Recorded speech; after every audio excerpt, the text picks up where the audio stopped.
that is going. Ah, where's the next button? There's always another button.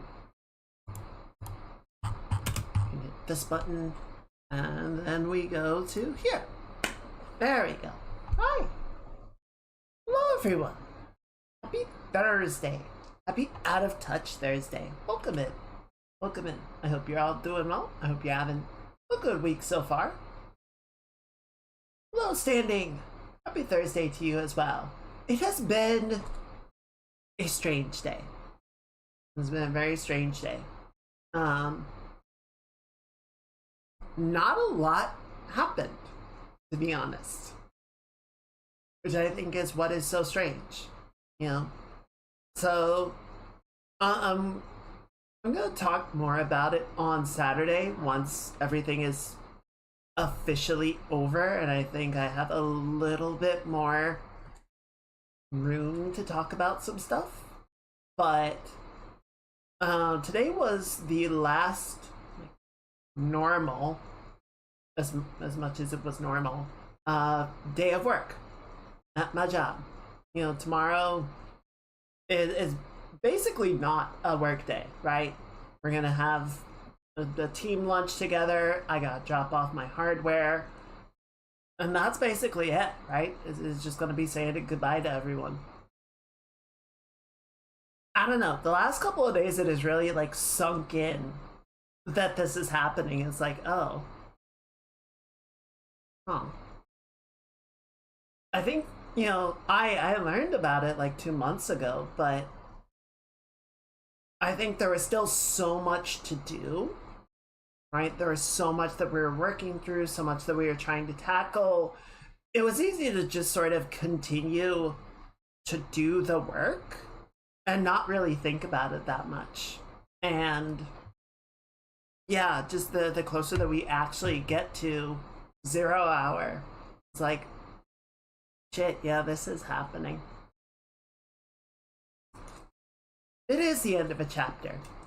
I was watching Jon Stewart went on Colbert Show and was sort of talking about, you know, the end of the show for him and some of his own experiences with, you know, getting terminated and stuff. And one of the pieces of advice that he got much earlier in his career was, I forget exactly the wording that he was told, but it was something to the effect of termination does not equal failure. Right? Like, things can end. You can be let go. It does not mean that you failed. Right? And obviously the pieces that are moving, the things that are in play are so much bigger than any one of us that unfortunately, you know, we sort of get caught in the wake of it, but it's not because we did anything wrong, you know? So I'm not like personally that torn up about it. As I have sort of talked about before, I was thinking about asking if I could transfer onto another project, right? Because I had been on this one for 4 years and I was like, I feel like it's time for a change of something, right? Still be with the same company, but be working on something different. And unfortunately, this beat me to the punch, but I am looking forward to an opportunity for some new stuff. Probably a good plan to take some time and think about this chapter and the broader story. I agree. I think a lot of times, you know, especially when people aren't really, sort of as you say, able to have that opportunity, right? They don't really have the time. They have too many other obligations. You kind of just keep going, and that has kind of been one of my problems, you know, since I got this job. Is like, I'm just on the treadmill, and it's really easy for me to just, you know, tunnel vision on the treadmill and just keep going and not necessarily think about like the broader context of where I am and what I'm doing. It's easy to just go on the project, you know, project to project, task to task, and not really think about it. So yeah, I think you're right. One of the things, there's too many things that I want to do once this is over, you know, over the summer. But I think it is, as you say, a good idea to sort of take a step back and think about, you know, what the last 4 or 5 years have been and what I want to do differently, what I want to keep doing.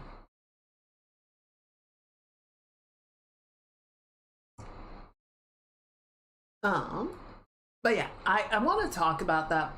I want to talk about stuff more on Saturday once, you know, everything is officially over. Obviously, there's still going to be a bunch of stuff that I can't talk about because of NDAs, but I will probably have a little bit more sort of wiggle room to be like, yeah, here's a little bit of more specific things, right?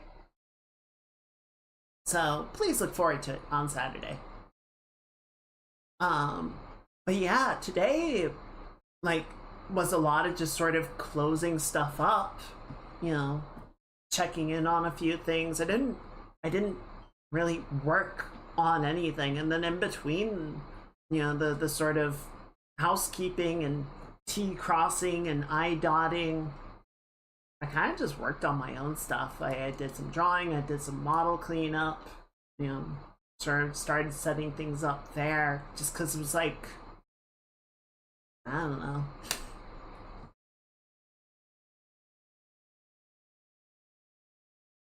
You know, I put in a good effort, right? I was working on stuff at the start of the week. I was like really trying to be like, all right, we're gonna deliver as much as we can. And by today, I'm just kind of like, yeah, all right. I think a lot of us were pretty checked out, you know? But it's okay. It's okay. But yeah, it's been a strange day, but it's been overall pretty chill. I'm just sort of checking in with stuff, working on stuff.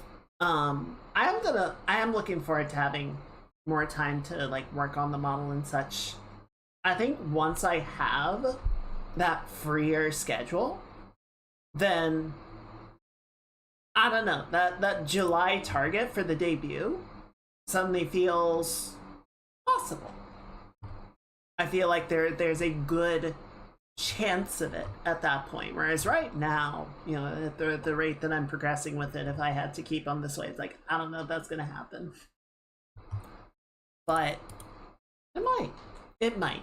Oh, one of the things I wanted to bring up, and I was already posting some stuff about on the Discord, and Mage was posting some stuff too. Sean fucking Murray. I didn't realize Sean watches the stream because I was talking about No Man's Sky on Tuesday night,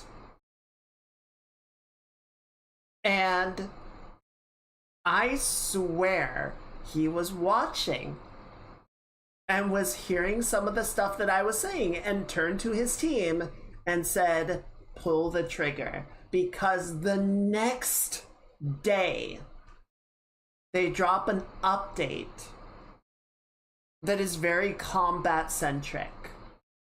It introduces a bunch of new ground types. It introduces a new space boss. It cleans up some of the like ship controls and combat systems, and I'm just like, you son of a bitch.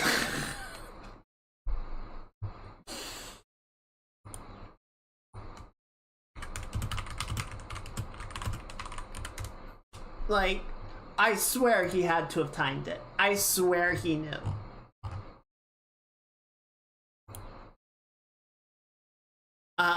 We can actually go through that for a little bit if you guys want to. I posted Space Tomato, went through the update notes. But here we can take a look at it really quickly and just sort of see what happens, what's going on with all of it. The timing was insane. The timing, I swear, Sean was lurking. It was like, they don't believe. Presses the button. Hello, Mage. Happy Thursday. Hope you're doing well. Hope your week is treating you well.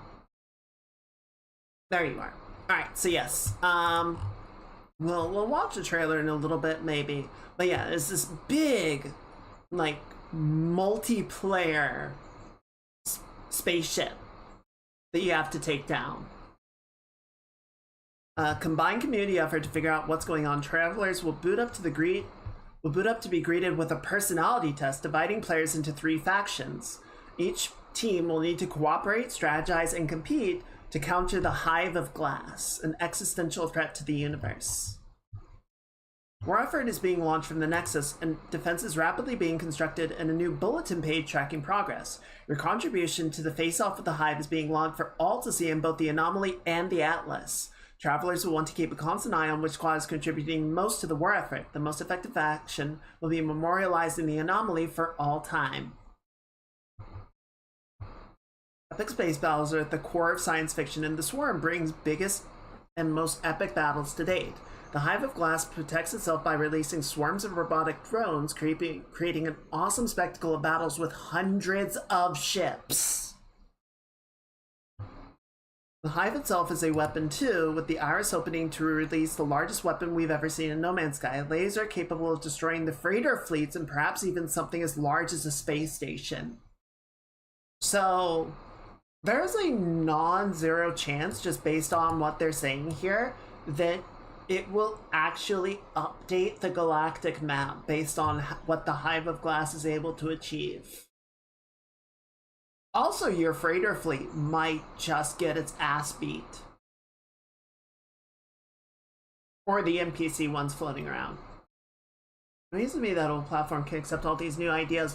Well, I mean, they clearly built it very well, but they're also using the same platform to develop Light No Fire, right? Like, not only are they continuing to update this game, they are building a new game as well. So yeah, it is clearly very robust in its design. And I swear, everything that they are doing here feels like stuff that they are coming up with for Light No Fire and then backporting it.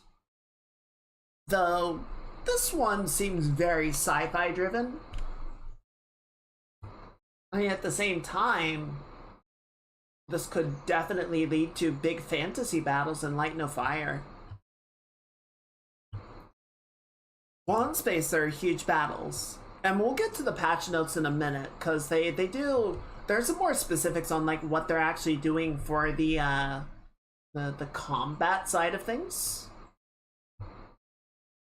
Here, give me 1 second. I just want to split this tab off for cleanliness.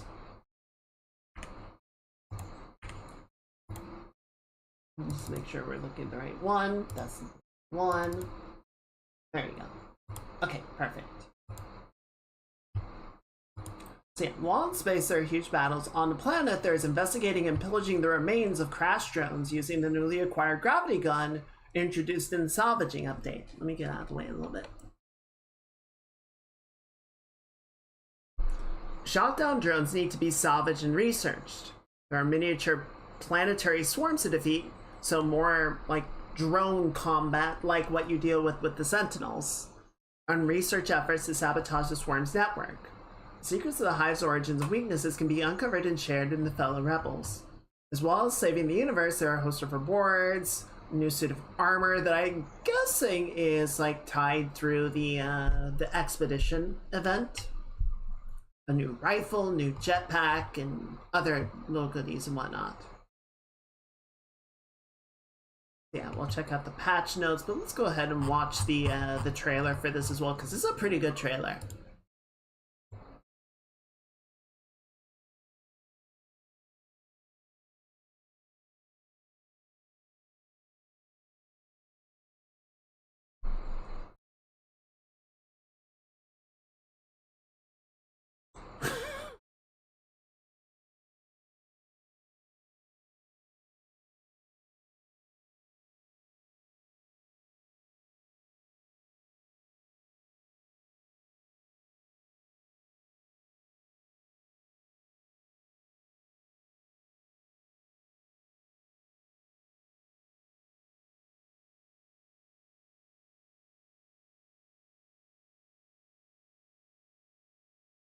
It reminds me of the Thargoid swarms.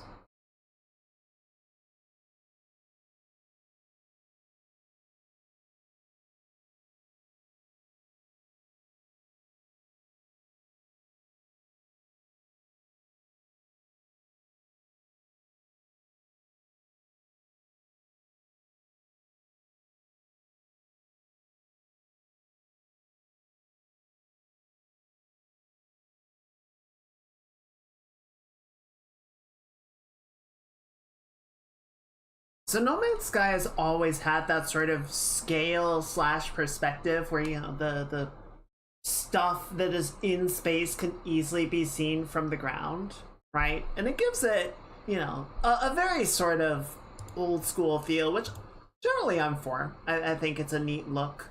I think it serves the Hive of Glass super nice that you just have this like ship hanging over a planet, like consuming the entire sky. It works really well for what they're doing here.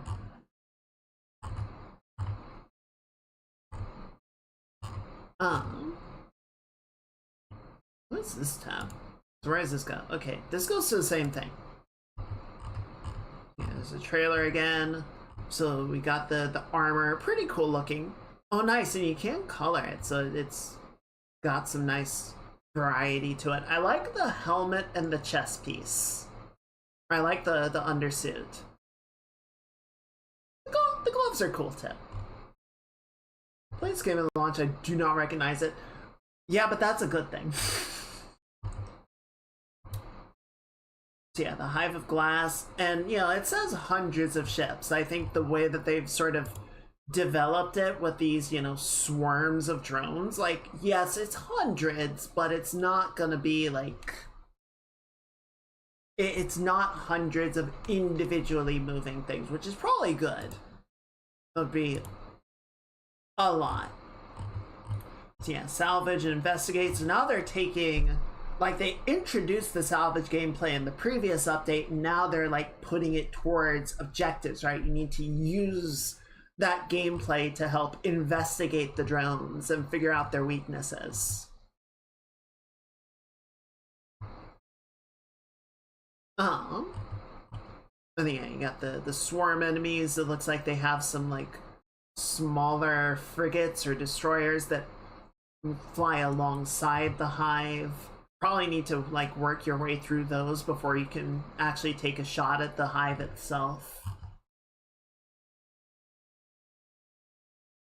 But then yeah, there's some examples of the ground combat, right? So there's like the similar, very similar to what the Sentinels have, that they just have these sort of like floating drone enemies.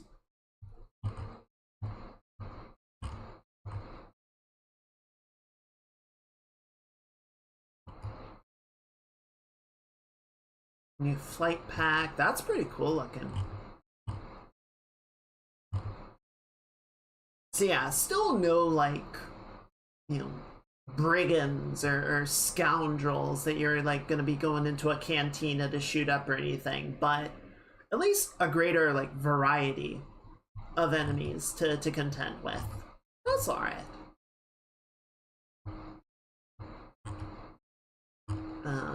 Planets are riddled with debris of swarmer ships leaking corruption and decay into the ecosystems. Teams can choose to dispatch a dedicated team of sweepers to cleanse the contaminated worlds. Okay, so you can also sort of use some of the salvage gameplay to clean things up.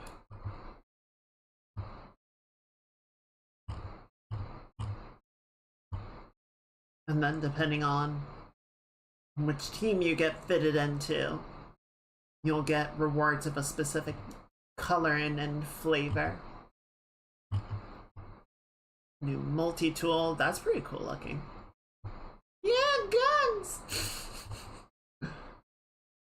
Assist Specialist Polo in their development and construction of the Prismatic Core, a unique device with the potential to weaken and defeat the swarm invasion. So that's the contribution thing. Whichever team does the best will be the team that gets immortalized as being the most helpfulest. This might actually be real time because there's a timer on here. So right now the blue team might be in the lead, but we'll see if that holds. Alright, so actual patch notes. So new expedition. Players will be assigned to one of the 3 travelers. All teams must work together to unlock the final battle. Progress is represented by the construction of the core, as well as displayed in the mission log and the Galactic Atlas website. Construction of the core is driven by completing 3 categories of missions to counteract the swarm: Purge, Restore, and Sabotage. Each category has a different impact on the rate and balance of construction. The most valuable team will be glorified in the anomaly forever. Rewards include new posters, decals, and titles, flags, the Dire Wasp rifle, the Dire Wasp flight pack, and the Dire Wasp customization set. I'm guessing the Dire Wasp gear you will get regardless. I don't think your team has to win to get it. I think it's the other stuff that you would get. During the expedition, there will be new swarmer enemies, stability and optimization. So yeah, the space combat, they did make some updates, right? So they increased like level of visibility, so like the draw distance is greater, or visibility of targeted ships in third-person combat, improved weapon aim during third-person combat, improved navigation of the starship using auto-follow, improved navigation and flight patterns of enemy ships, in space combat when battling enemies with weak points. Hitting the weak point is a guaranteed crit, and missing it will never crit. Improve the appearance of the speed lines on your starship. Fixed an issue that caused mission notifications counting the number of enemy ships to delay. Improved controls of the player ship while in space combat. Fixed an issue that would allow Sentinel interceptors to spawn when space combat was disabled. Fixed an issue that prevented Sentinel interceptors from detecting criminal activity. So they did not change the flight model, right? The ships are still largely going to behave the same way that they have always behaved. And I think that's fair. I don't think at this point they're likely going to change the flight model. That said, it's Sean fucking Murray, so who knows what they want to do in a year's time. They might be like, you know what? Let's go ham. Let's make these ships really like fly more like ships. Who knows? Maybe they'll get there, but right now it's more just sort of quality of life improvements rather than like actually changing the way that the ships fly and fight each other. And then a bunch of bug fixes. So this is a really interesting one because I wouldn't say this is like a major system update like the Salvage one or the Corvettes one. But it's definitely more like taking some of the systems that have been recently implemented and putting them towards a goal, right? Creating gameplay and content to utilize it and not just have it be a thing that you can do, which is cool. I think that's good. Also, I think, you know, it's really sort of putting focus towards multiplayer gameplay. Like even in the past when there's been multiplayer, you're kind of just in the same place. I don't know that there have ever really been objectives of, hey, you guys need to like actually communicate with each other on how you're going to take this down or solve this problem, because it's bigger than you and your one ship are going to be able to handle, right? So that could be really interesting to see. So, I don't know. In all likelihood, I'm probably going to bounce off the game again because, yeah. But I definitely want to check it out. And I will say when I've had the most fun with No Man's Sky has been during the expeditions. I think the expeditions are really exciting, and I think the objective structure that the expeditions provide are really helpful to me, for sort of enjoying and contextualizing what it is I am doing. So I really like that. I'm really interested to see what they've sort of done, adding some more like gameplay to the game, adding some more like things to do and things to focus on.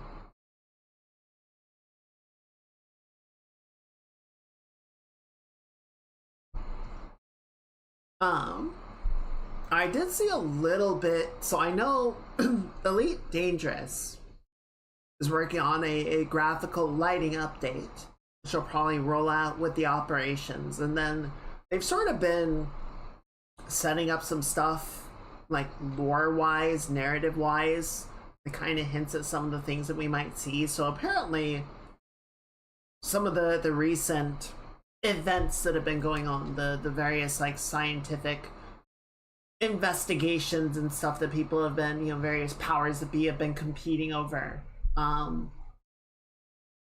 has led to a breakthrough that the mysterious plants that everyone has been so obsessed over were used by the Guardians, an ancient race, to augment their soldiers before going into battle.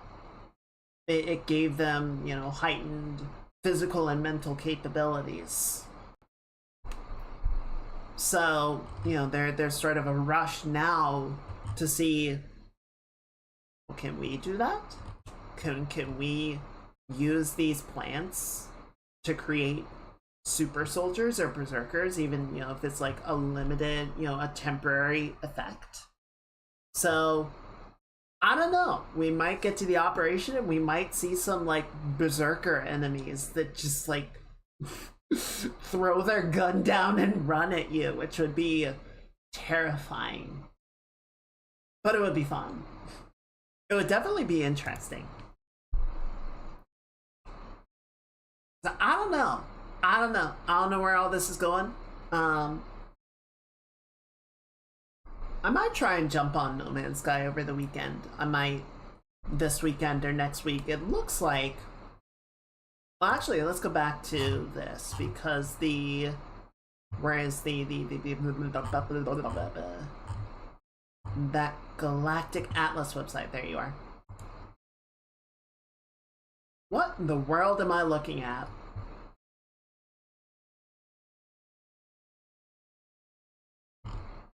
What the fuck is this? Oh my goodness. Is this a galaxy?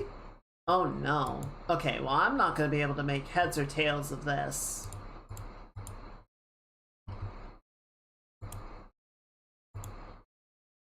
Okay.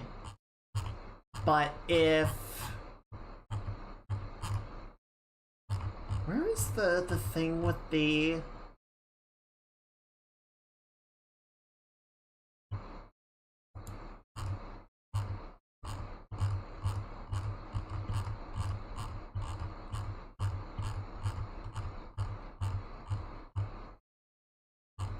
There was the objective tracker somewhere on this map. There it is. Except that it's not updating. So no, this is just an image. But it's probably safe to say that we have like 2 months to beat it, right? Or 2 months to participate. Honestly, this might not even be beatable, quote unquote, until that timer is completed, right? Because they need to complete the core, which will probably be, the necessary system to weaken and make the enemy vulnerable, make the swarm vulnerable. So I don't know, might be able to take out some of the hive ships, maybe, but we might only be able to take out the smaller ones, and the hive of glass might be invulnerable until the prism is completed. We'll have to see. We'll have to see how they approach this, but I definitely wanna jump in and try it at some point. I was thinking about opening it up tonight. Maybe we'll jump in, but I did want to actually get something done today. I want to play around with the animation a little bit more, see if we can't clean it up.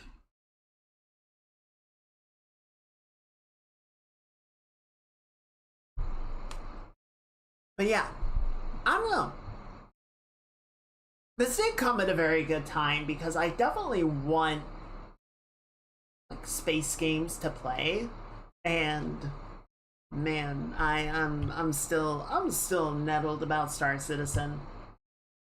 I've calmed down a little bit. It's not bugging me as much as it was for sure, but yeah, sentiment right now is not in a fantastic place, both for myself and it seems like a lot of other people are really frustrated as well. And sorry, I think at one point you were saying the standing, you know, the game finally crossed the $1 billion funding mark, and the sentiment is to some degree, why is the game like this after this much effort, this much time, this much money, and this is what we have to show for it? Like, we all want it, we all want it to be successful, and it's frustrating that we're still dealing with as many issues as we are.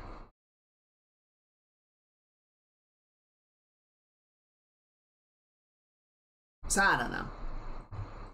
I definitely don't want to like make assumptions or make excuses for it, but it does get old.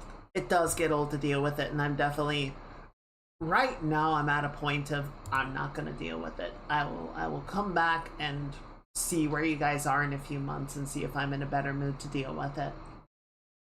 And in the meantime, I've got No Man's Sky and probably gonna grab a few things at the summer sale. See where that is. Also,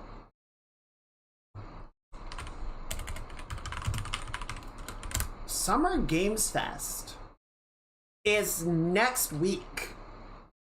It is next Friday, June 5th until June 9th. So the expectation, well, there's a lot of expectation, there's a lot of hopium, there's a lot of, speculation, but we could see some pretty big announcements. Space Tomato at one point was thinking Summer Games Fest would be kind of an ideal period if Squadron 482 wanted to make their release date announcement. There's a really strong possibility that we might see the Monster Hunter title update, right? The not Frozen Wilds, Iceborne of whatever Wilds is going to be. Also have the question of how they're able to take in $1 billion given the ongoing state of the game. I mean, some of it is sunk cost fallacy. A lot of it is selling people on the idea, right? The idea is really pretty. The idea is really inspiring. It really gets the imagination going, right? And just thinking of what it could be is like, yeah, this is a one-of-a-kind game. But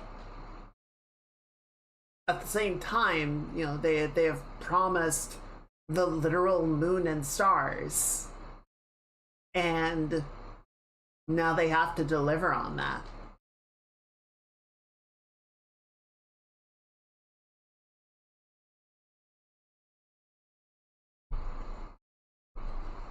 I mean, there is a good reason to not announce, let alone show, any of your game until it is in a state where you are confident that what you're showing is going to be reflective of the final product. E3 had that problem for years, dating all the way back to the infamous Halo 2 trailer, or trailer/demo, right? where they put together this whole beautiful like sample of a level from the game, and they showed it off at E3 and everyone went, oh my god, this is amazing. And Bungie went, yeah, great. And then they went back to the offices and went, shit, we can't use any of this. None of this is like practically applicable to a final game. And they kept a couple of the little like narrative beats and some of the mechanics and whatnot carried over, but like the thing that they showed was scrapped as soon as E3 was over.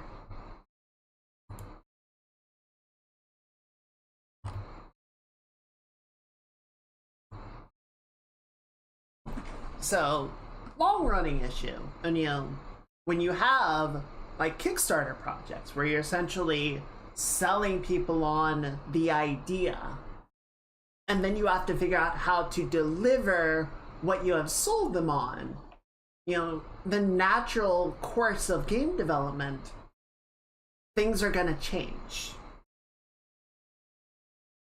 But you have to like you have to show people that like you're still delivering on the idea that was promised, while also explaining how it is evolving to be a more appealing final result. And you guys know how the internet is about things. Just things. They're not great about it. So, we'll see. But, I don't know.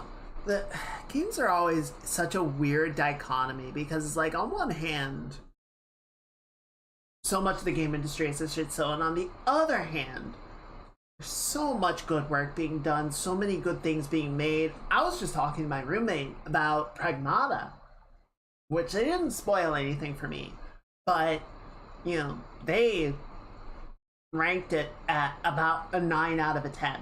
That game was in development hell for like 6 years.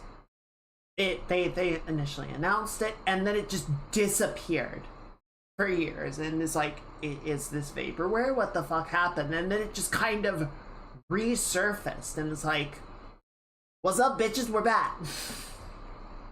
And frankly, I think what happened with Pragmata, so my roommate had a particular hypothesis that Capcom years ago released Exoprimal, which I'm going to be completely honest, I had forgotten about it until they brought it up. But Exoprimal was a flop, right? It was a big, expensive flop on Capcom's part. And my roommate sort of postulated that Exoprimal did not work, and so they were looking at Pragmata and they were like, okay, don't fuck this one up, right?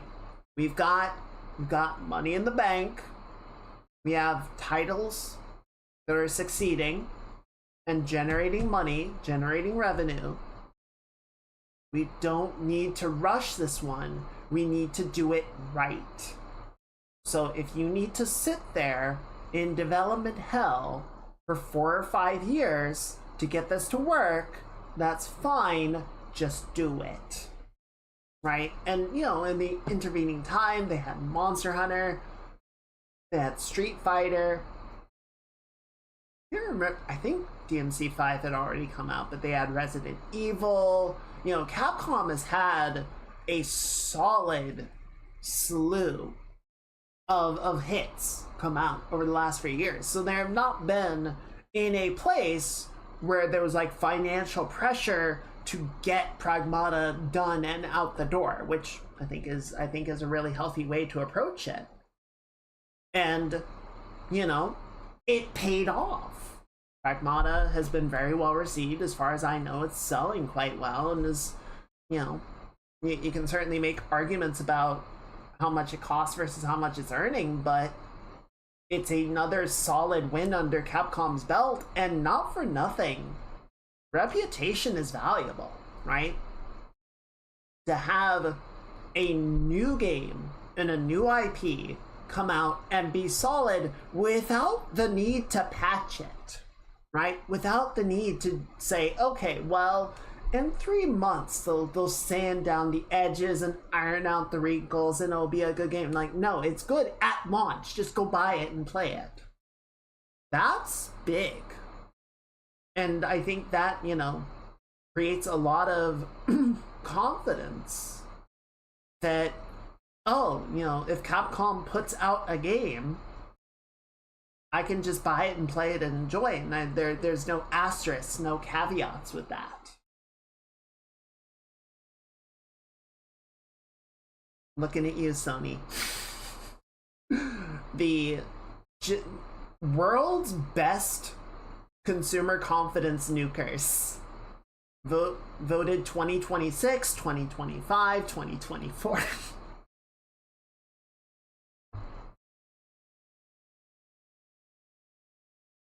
So, I don't know. It is a weird, like, back and forth of the industry is shit, but game development is going really well. It's weird. It is weird. Speaking of, though, you guys want to take a look at these animations? You guys want to see if we can figure out what we're doing with this whole throw-in business? Let me jump over here really quickly. For game development, I am on the left side. Hang on, I need to pull my controller back up. There you go. Boop. Alright, I will put something on in the background just so I don't need to worry about the playlist. Put this on. That'll be good. Okay, and then you're gonna go over here. Okay, so there are a couple of things I want to do just because I want to be able to sort of test some of the animations on this level without having to jump back and forth all the time. So I need to remind myself what those things are. We're gonna go to the gray box.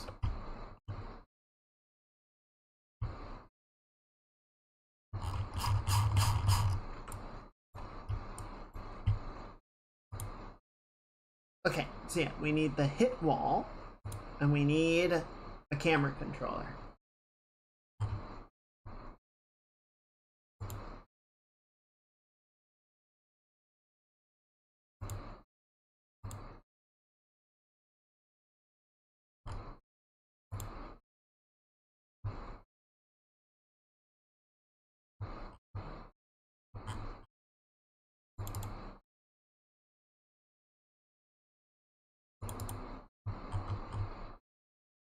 So we need a camera controller, we'll put that right there.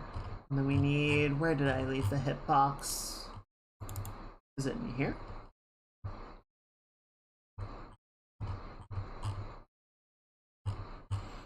No, because that would have made sense. Level design? No, because that would have made sense. Hit wall. Okay, I just left it in the top level, which is fine. It's fine.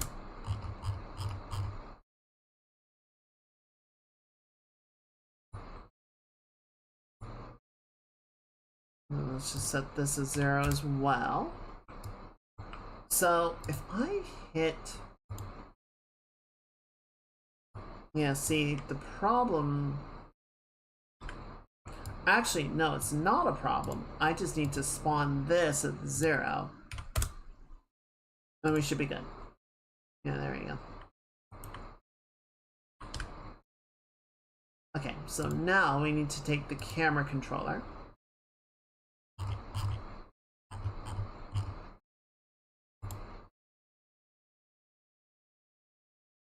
And then area size is going to be 2000. No.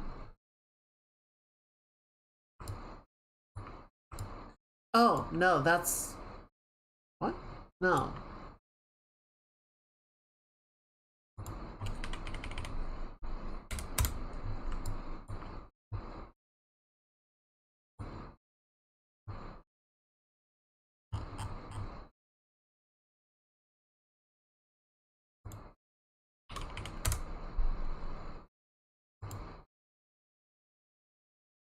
Okay, so that's a little bit too close. That's very too close. I don't get why it's not changing the size of it though.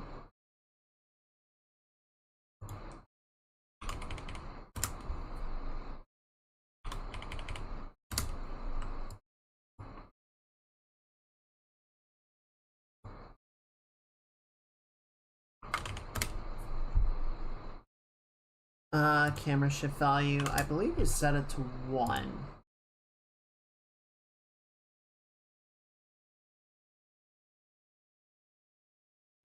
Okay, no, let's set it to 0. Dismiss that. Set it to 0. Why are you not changing? I mean, I should be able to set it in here. It's just weird that it's not sitting at the top level.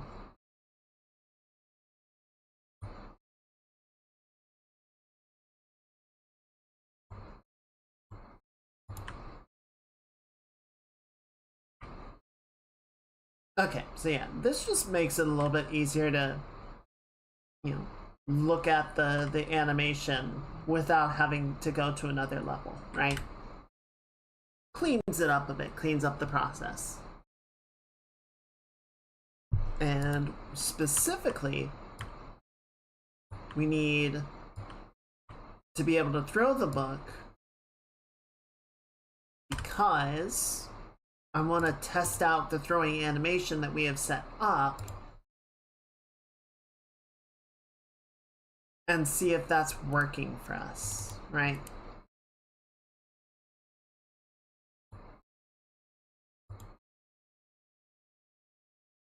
This is the wrong one. This is what I'm looking for.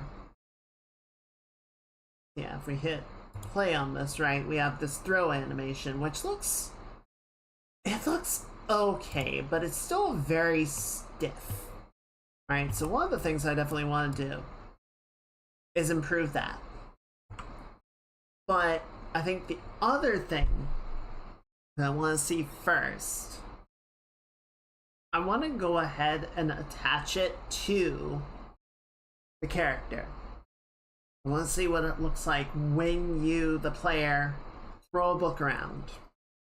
How it moves her, and if it looks good or not.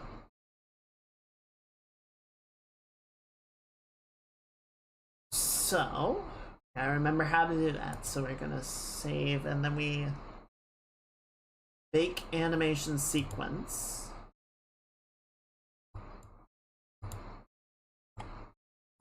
We're going to bake it to characters, animations, Jordan animation sequences.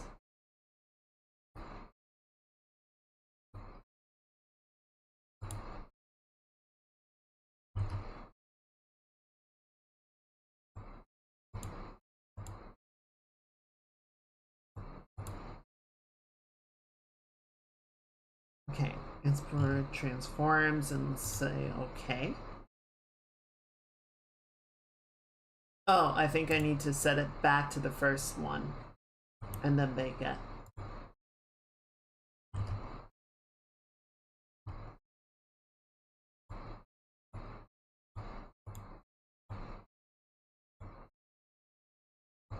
Go ahead and bake that.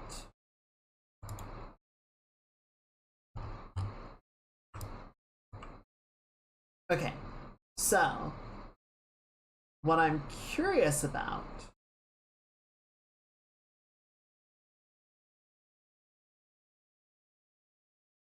if we go up here, you can see how much the character is moving as a consequence of the animation, right?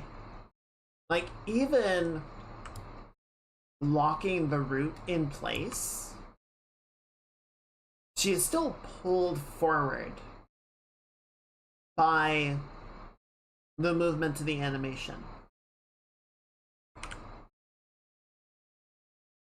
And where I see that being a problem is that's going to disconnect her from the actual position of the player character object. So we gotta figure out how to essentially undo the forward motion of the mesh and the skeleton and have the player character be projected forward instead.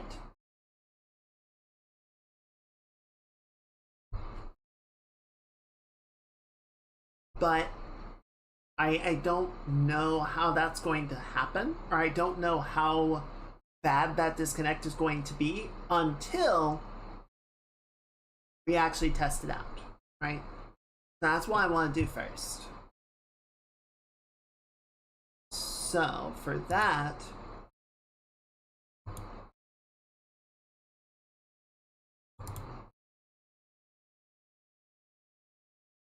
I think we need a new section in here on throwing the book.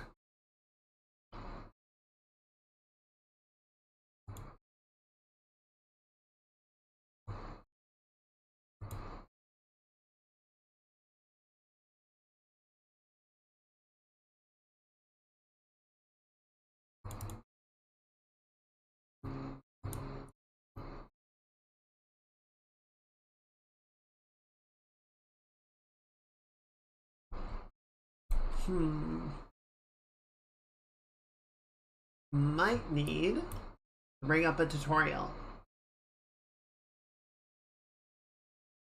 I'm trying to remember. I'm trying to see if I remember how to work with this.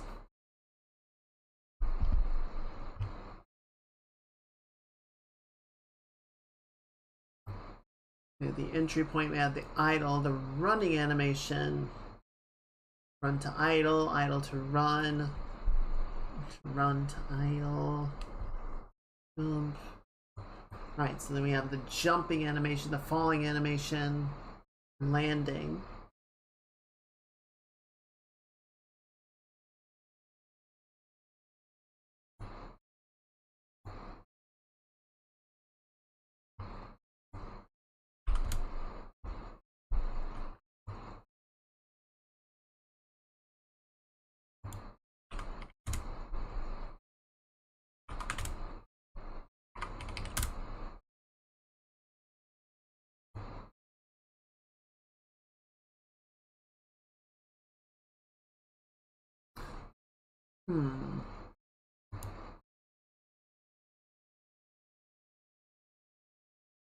Okay, let me see if I can find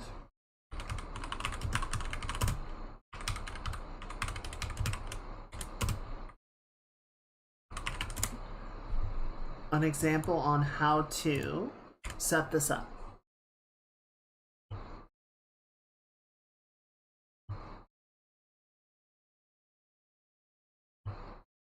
Trigger on animation complete, smart AI.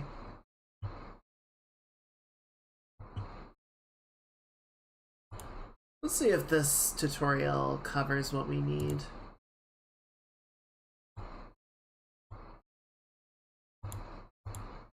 There's a lot of this video that's just a close-up of this guy's face, and that's kind of not helpful.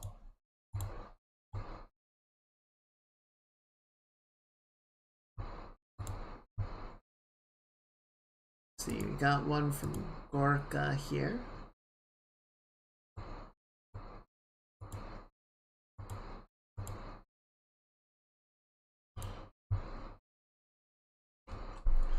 Alright, blend in weapon, weapon state, attack.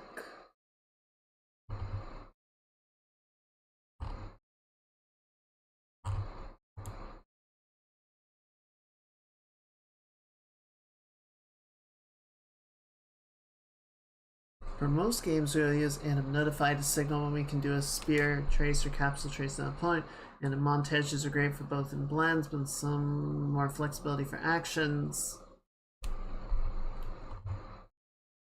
Okay.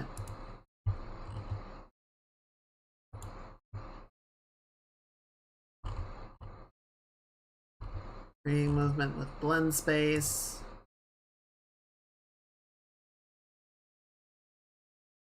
Default slot actor. My attack animation didn't play first because custom animation blueprint didn't have a slot for montages. Okay.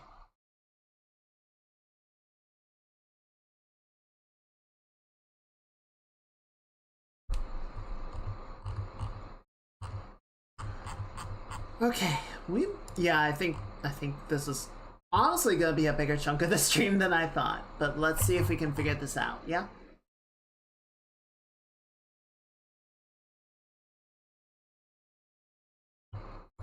Okay, so this says it is an easy tutorial. So we're gonna take this guy at his word. We're gonna skip past his face for a little bit. And we're gonna see what it looks like. Hopefully, it'll be kind to us, but we'll see what it does.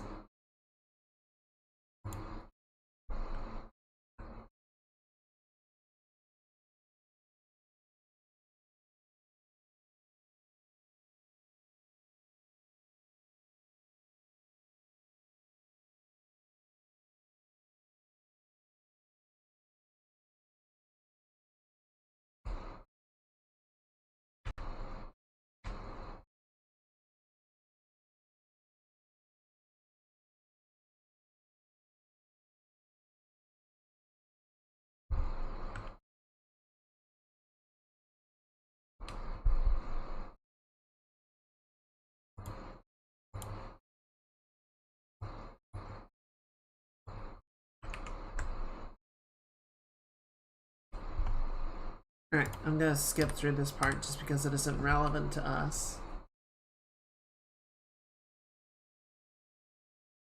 Scully!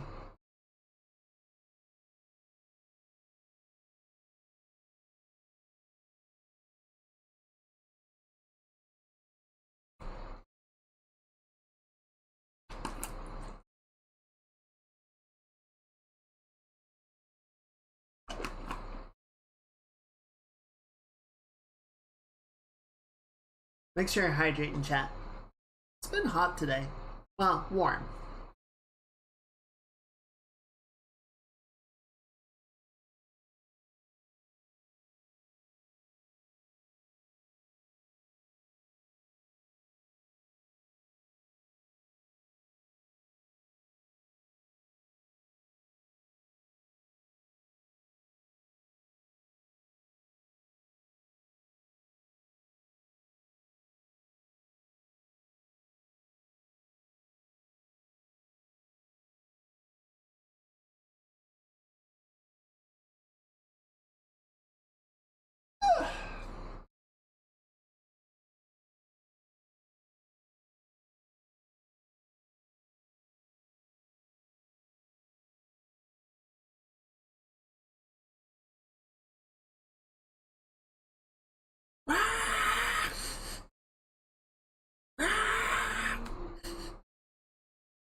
Good enough.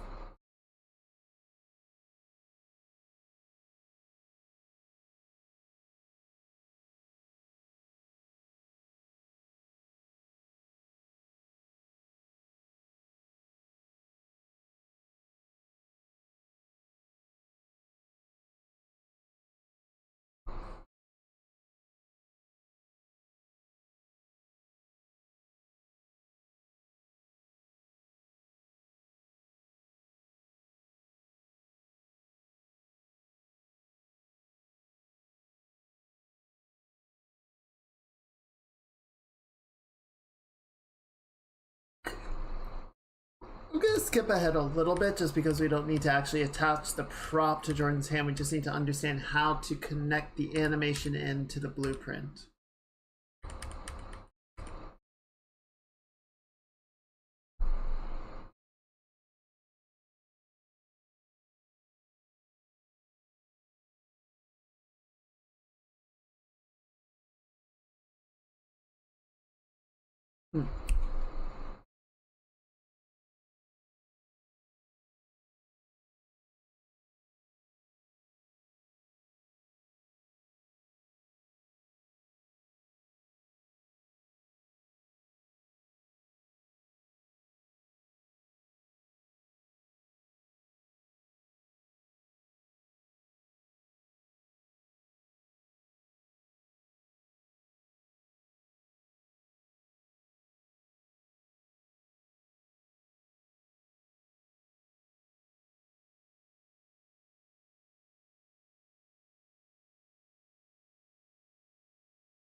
Hmm.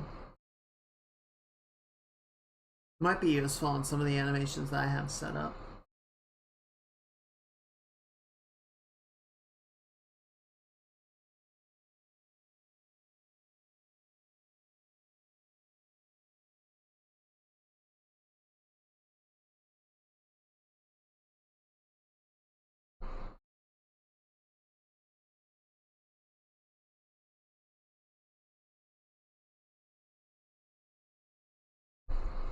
Okay. Let me do that really quickly. Where's that? Create montage.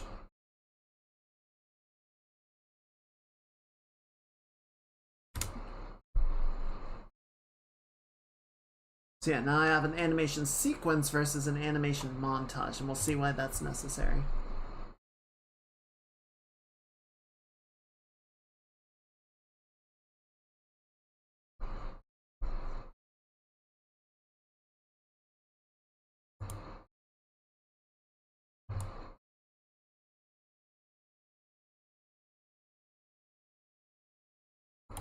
Okay.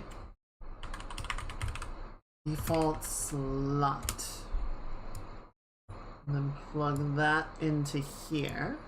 And then that goes to the result.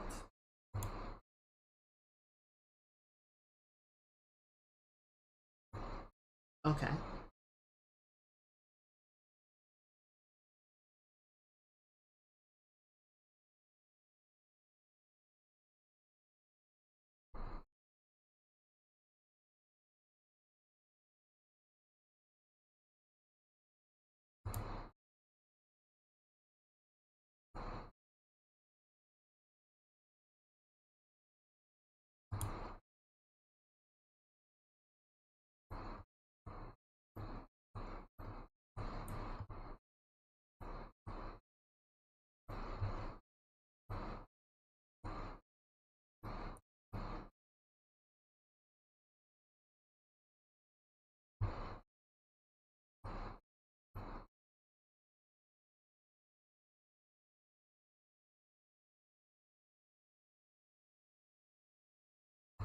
Okay.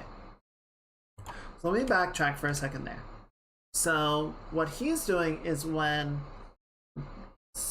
you press down, it does the attack animation. Makes sense. We want to do something a little bit different because we want it to happen when the player actually throws the book. So that's on the release of the left mouse button. Let me hide this for a second. So my graph's a bit of a mess because it's so stupidly big. But, so it spawns a projectile, sets the player state into throwing, and then undoes the time dilation. Probably want it to be right in here.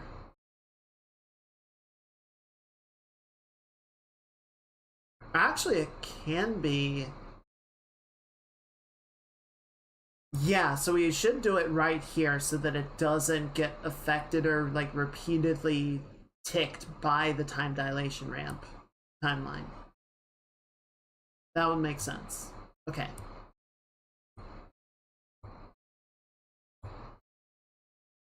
So let's move you here.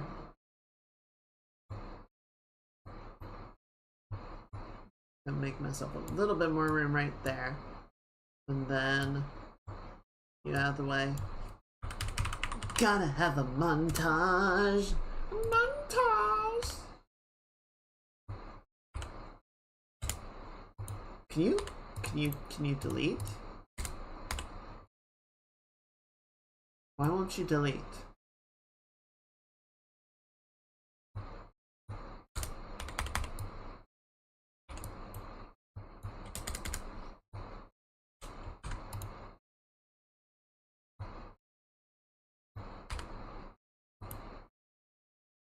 Why can't I delete it?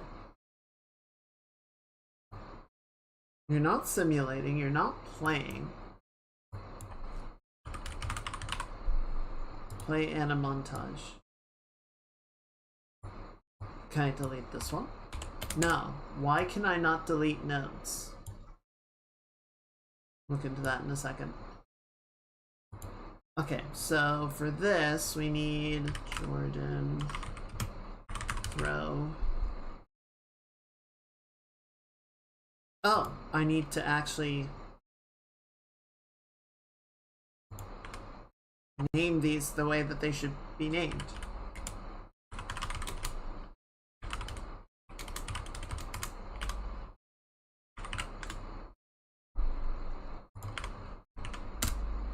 Asset already exists at this location. Fine, call it Notebook Montage. And then do that. Okay, now I can delete notes. Like the night before? I don't know. But it's fixed now, I guess. So yippee.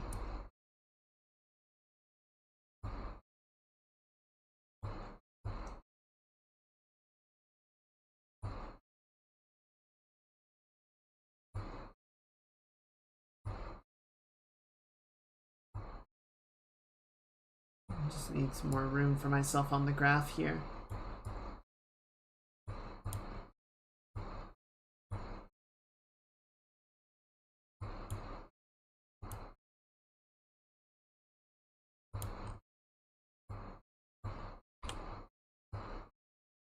There we go. Alright.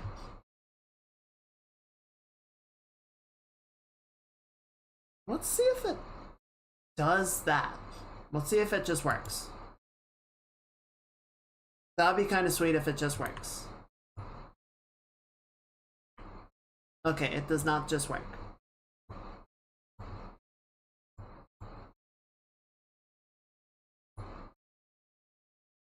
Alright. Let's watch more of the video and see if we can't figure out what happened.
Hmm.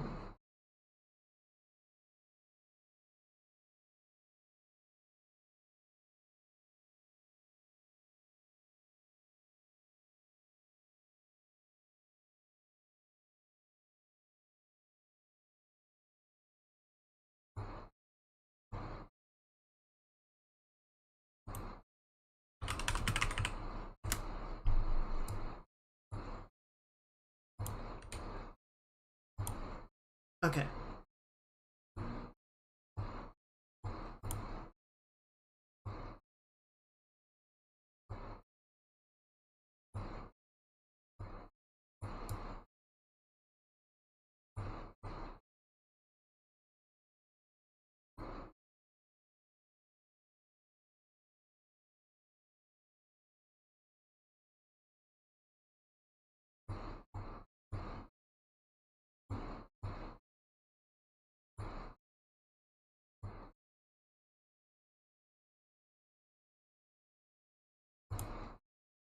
So over here, details, Layer setup, here we go.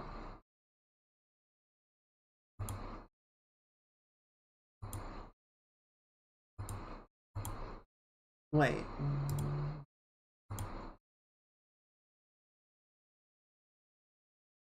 Did I miss a step? Or no, index 0. Okay, there we go.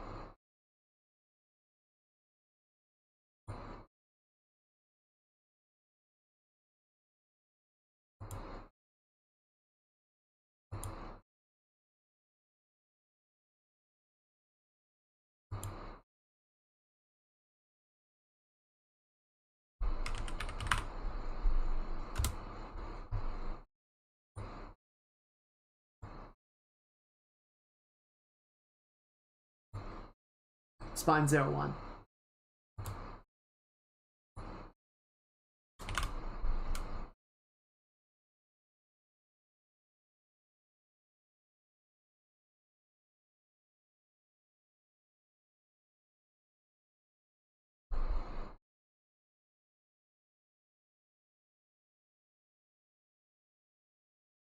Continues to do it.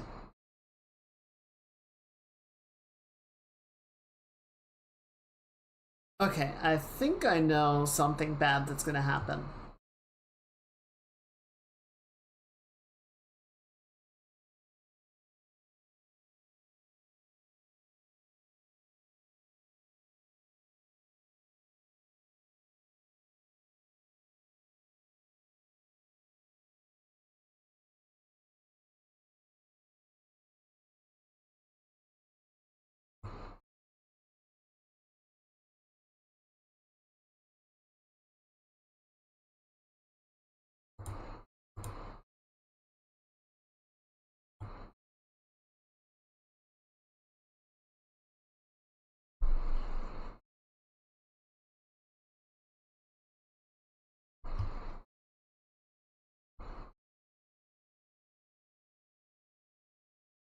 Hmm.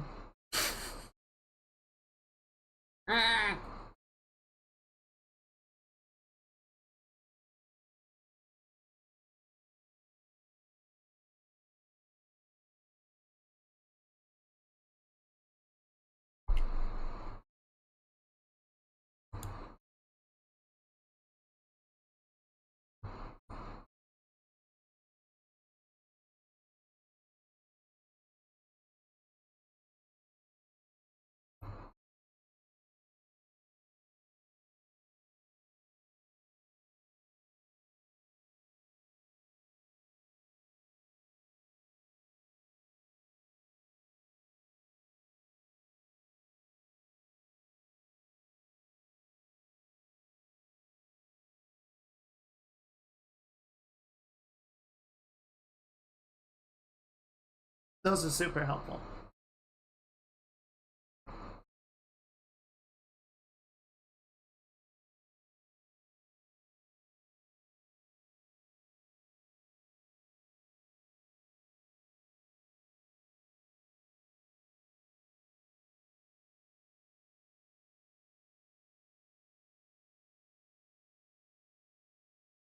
Okay.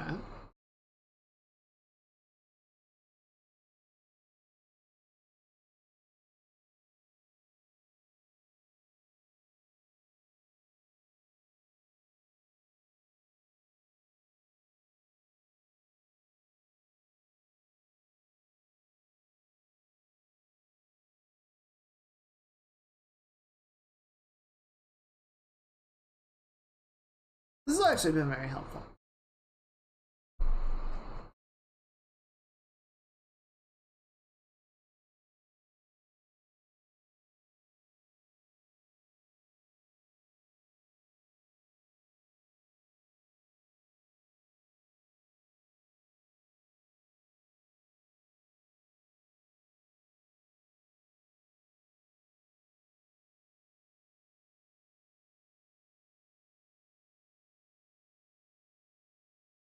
Oh no.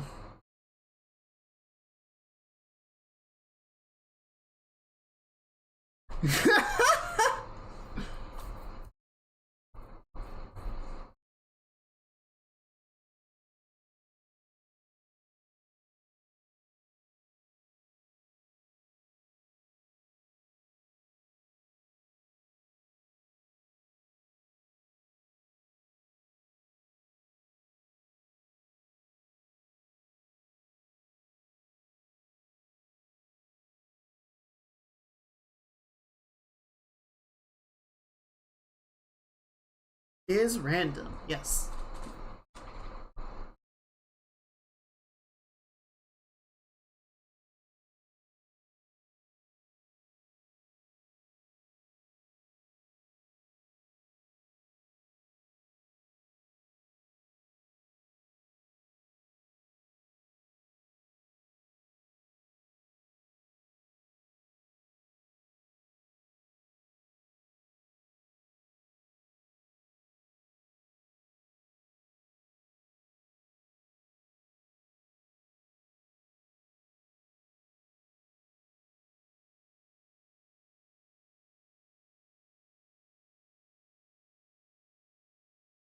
Ah!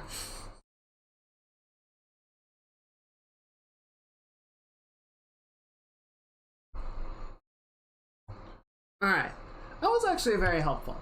So, we might need to dig a little bit deeper. Because I don't think this is going to solve all of our problems. I don't think it's actually working yet. Yeah, see, it's going through... It's going through the node, but it's not laying it.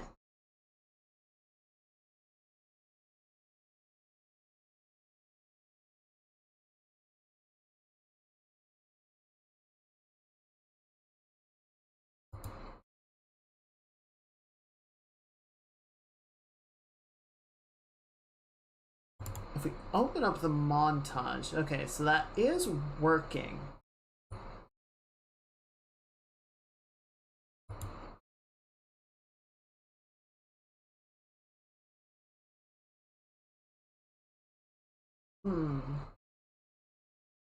Okay, so the montage is working as intended.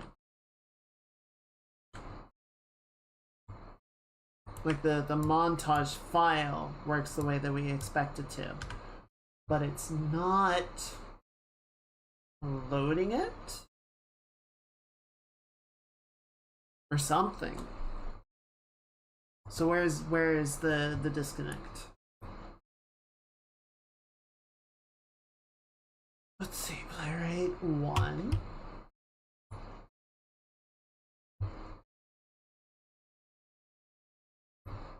Target self return value. So we don't really need to worry about that, I don't think. When we set this up the way that it was showing, and this is more just to allow for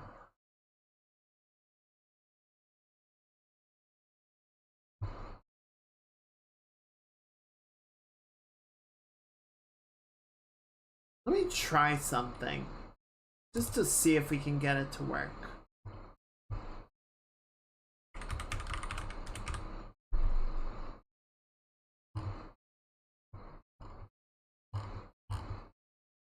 I don't think we can necessarily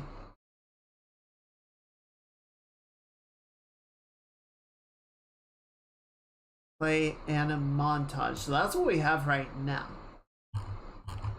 Right? Animation sharing, create animation sharing manager, override animation data, play animation, skeletal mesh. I can try this.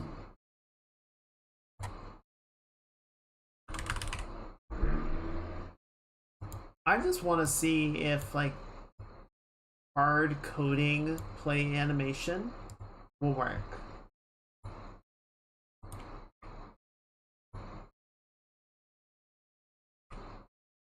So see, there's the problem. I mean, there's multiple problems with doing it this way, but you can see that the mesh of the character is now offset from the player character. I don't have a way to reset that. And so if I were to throw the book again, it resets her position. It also takes too long, so, you know, at this distance, the book is like resetting by the time she gets pulled by it.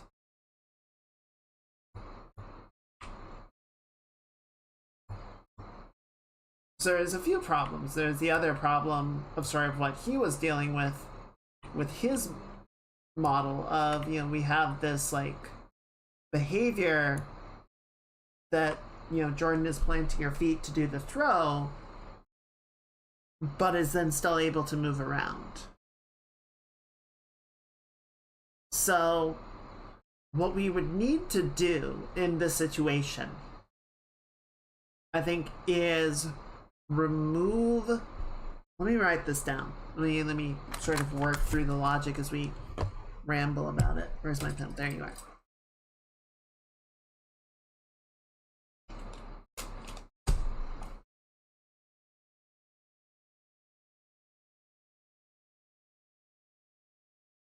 Okay, so we need to remove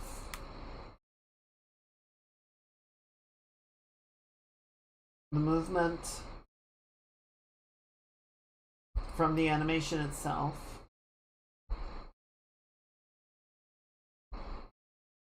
And add it to the player.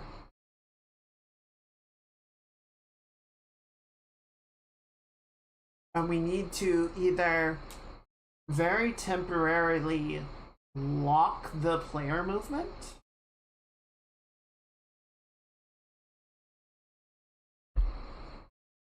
question mark,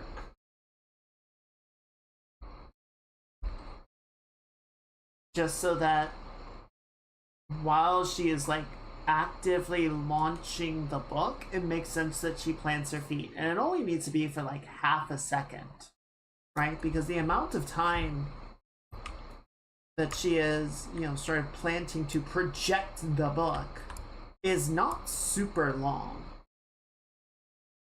So it just needs to like stop the player motion for a little bit while she's doing that, and then she can get back into running and then get pulled by that. I think we'll have to see. We'll have to see what it looks like, because I do feel like there are going to be a number of situations that the player is going to want to be able to do stuff, right? Like, you know, if you're throwing the book while falling, it doesn't necessarily make sense to have that animation occur in exactly that format. You know, if you want to do it while running, it doesn't make sense. So I feel like, let's see if I can do this cleverly. Right here, right, this like short frame, this short time window,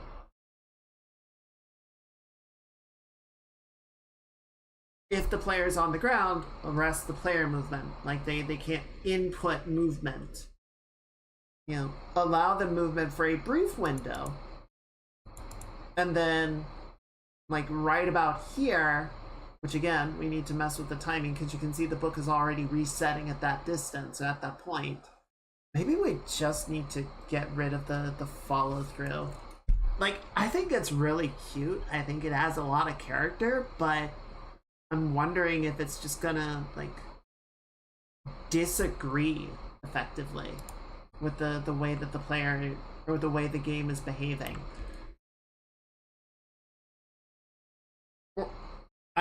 It's possible that we have to get rid of it. We might also need to just slow the game down a little bit. Not sure.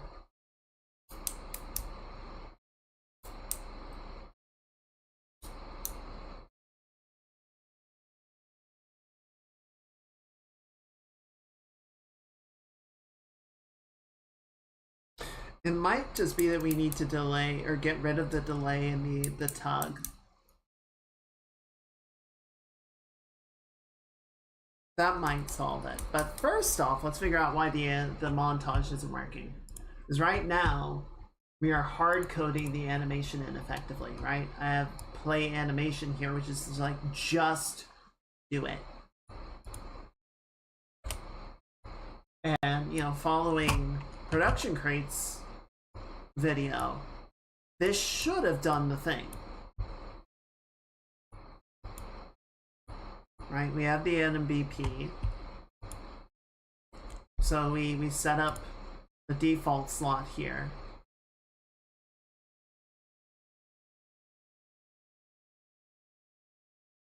So we have the default state machine, which is going into walking, and then that goes into here. Oh, wait. Oh. Is it because the blend is set to 1? We didn't change that, though.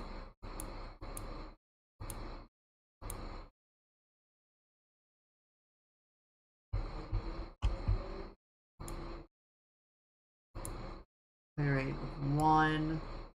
So that's there. Is there something else that I missed? Okay, if we go back to the Anim BP, let me click on this. Blend depth of 0.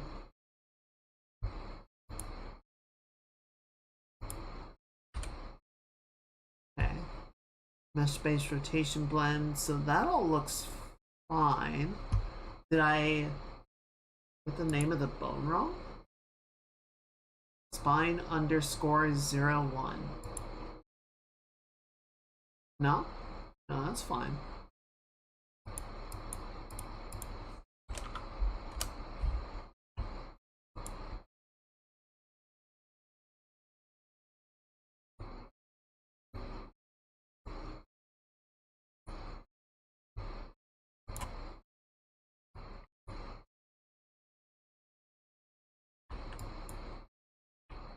Huh.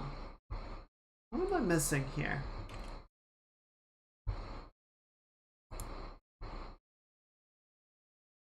Layer setup, index 0, 1 members, branch filters 1, members there, curve. Yeah, set to override.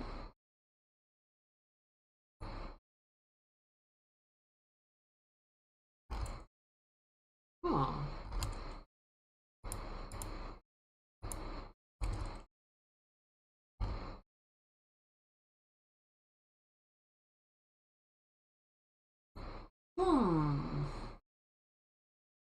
Use cache pose.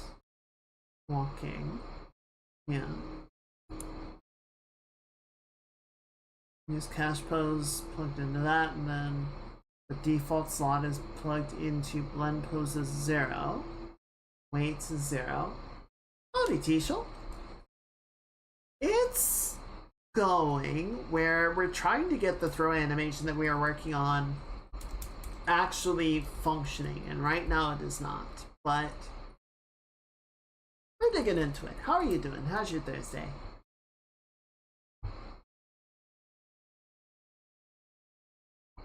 Branch filter. I missed something in here?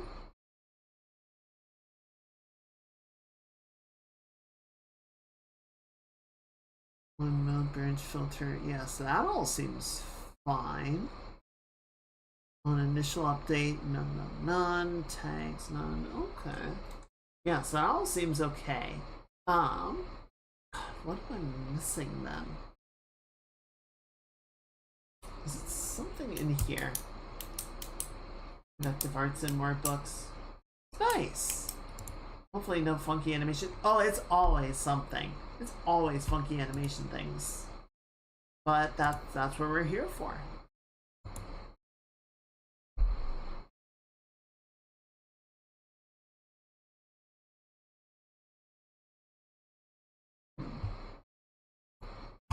Alright, let's see. I'm gonna scrub back to where he was plugging this into the blueprint and see if I missed a step in there.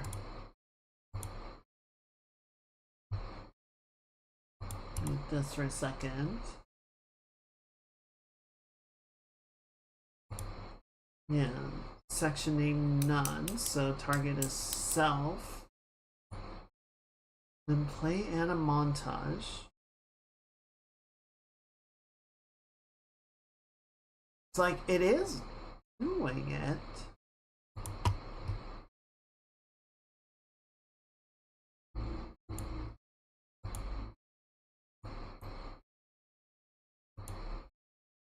I'm gonna try setting this to 1.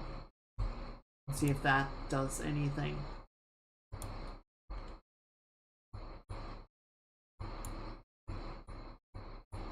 No. Play rate 1. Oh.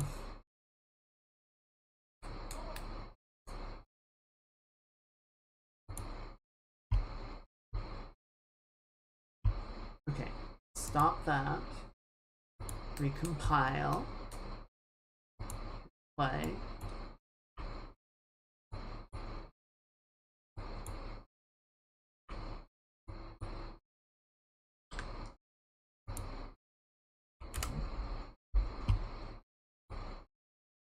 Okay.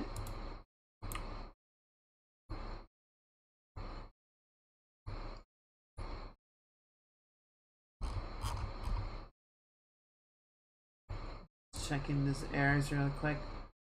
Get item. The camera is captured event graph. Okay, so that's not relevant bug. It's a bug, but it's not relevant to our issues.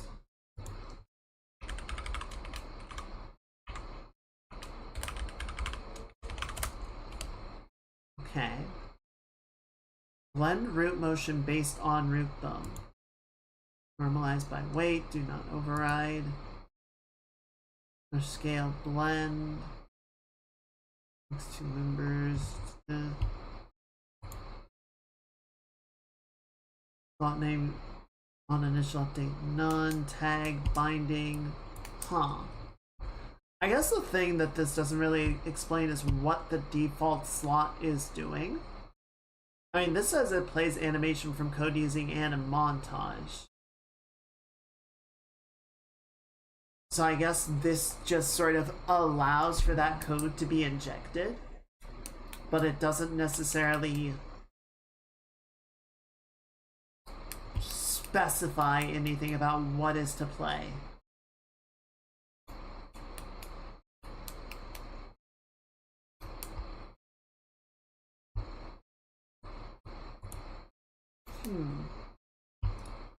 Alright, let's see if I can find something to help explain this.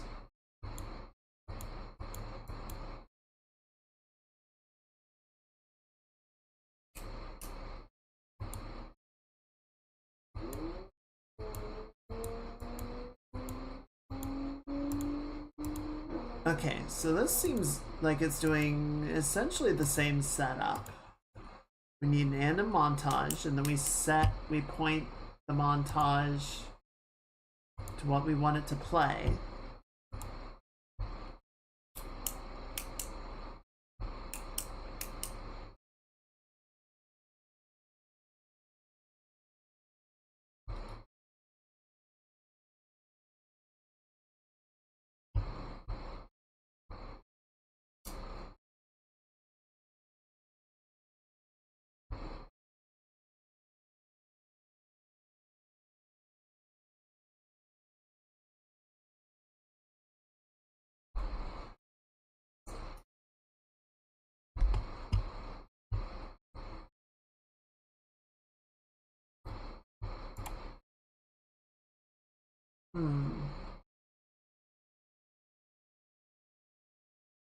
What's really weird is you can see it goes through the node.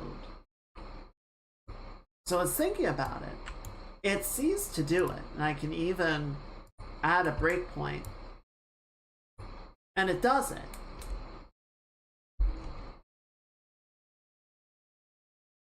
But for whatever reason, that is not translating to actually playing the animation when we get there. Go ahead and remove the breakpoint.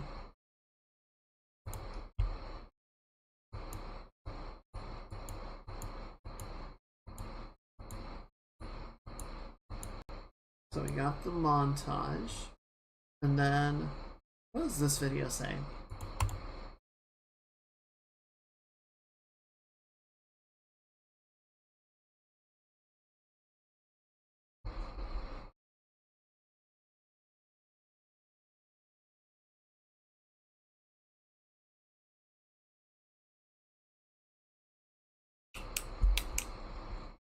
Sorry, hang on, what?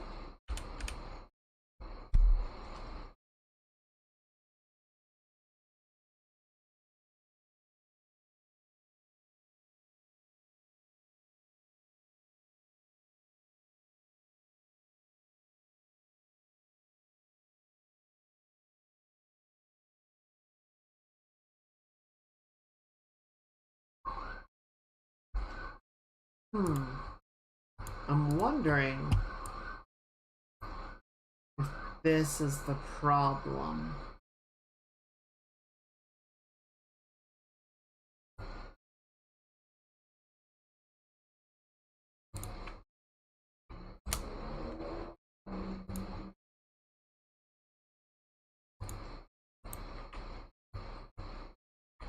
No, that didn't change it at all.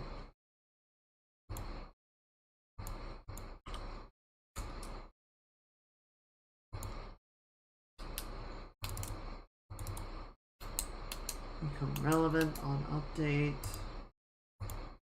No, don't create a binding. So you have walking. Yeah, it seems like we have the right setup that we need here.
Okay, I want to try something.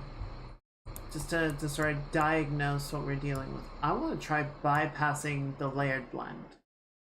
I want to see if this will work. Because what will happen if this does work?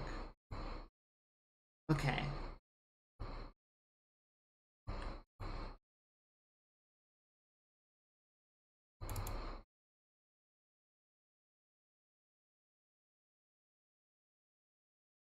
Blend out trigger time. Time from sequence end to trigger blend out.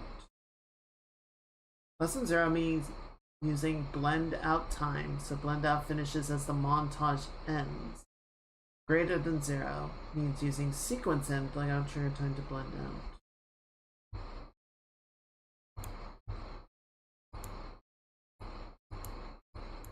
I just want to check Crate's montage and see.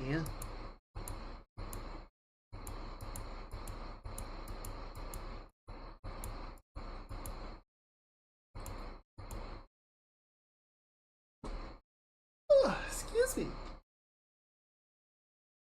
Alright, so this is the animation.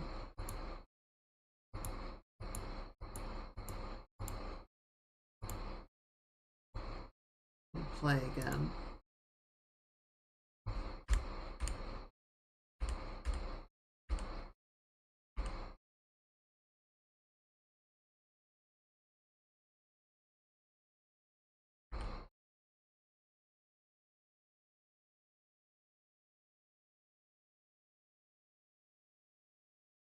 Okay, so he doesn't change anything in the montage settings themselves.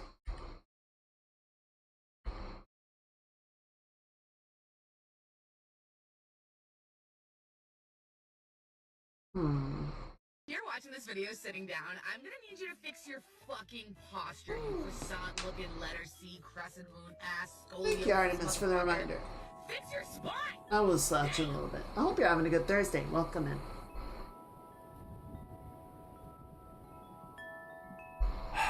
Why is this it's not working. I feel like it should be.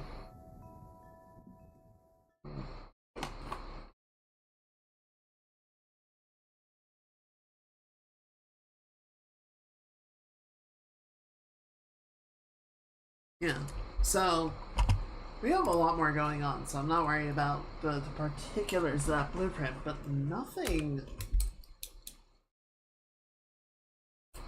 here seems like it should be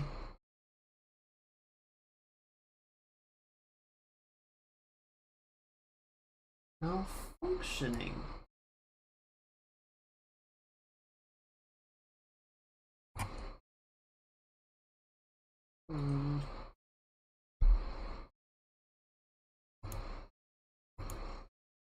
It's line 1.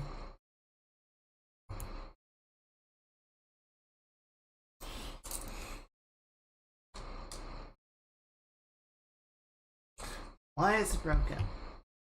Any ideas, chat?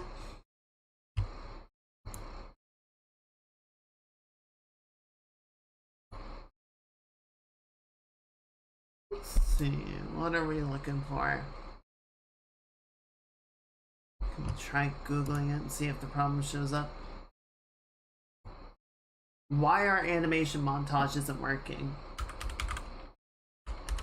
Animation montage not playing.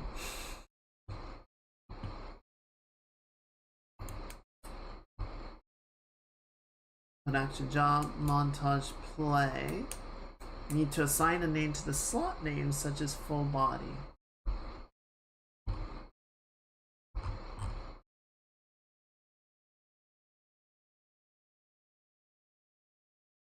Wait, what? What version of Unreal is this? It looks completely different. Oh, this is from 2014. So yes, this is quite old.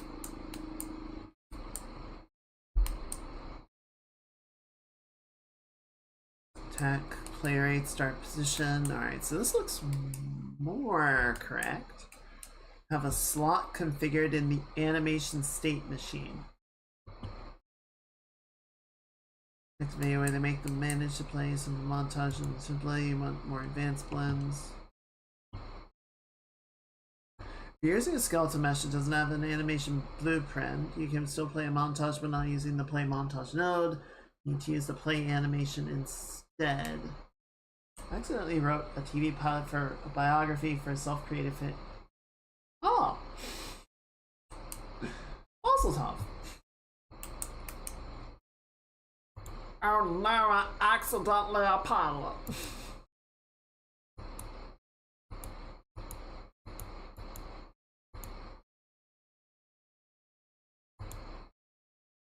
Oh, first touch, what?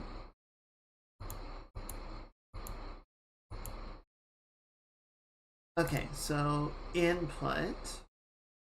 And then we're going to play the anim montage. And then we select the montage, yeah. Pilot.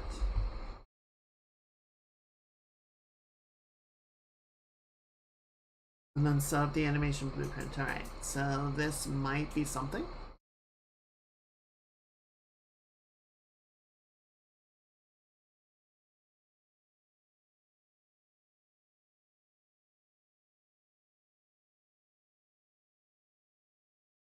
Yeah, it has a basic graph, and then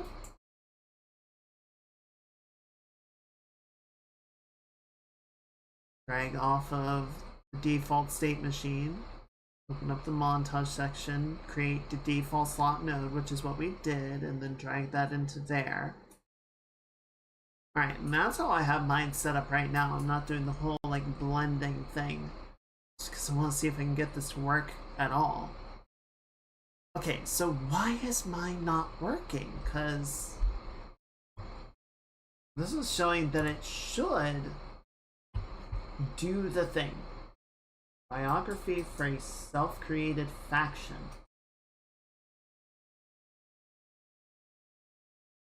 Huh. Okay.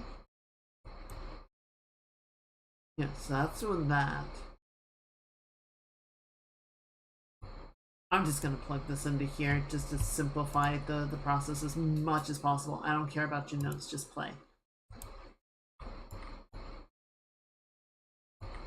Okay, so something is wrong here.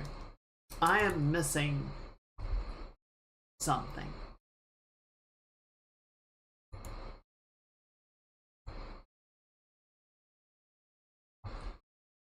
What could it... Ooh. What could it be? Alright, here, you know what? Let's try this. Let's just replace it with a different montage. Right? We're gonna mess with variables. Okay, so that's not playing.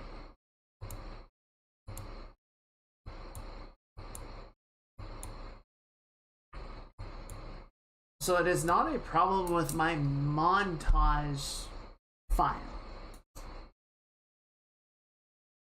Montage file is fine.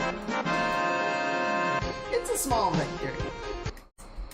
It is a small victory because we know it is not one of the variables. So you can go ahead and put it back on ours. Back on the one that we want. But now we need to understand why it is not using a montage at all. Right?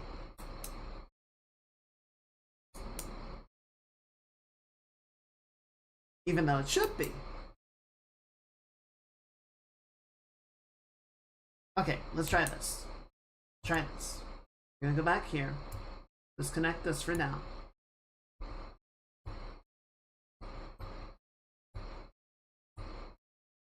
We'll disconnect that node.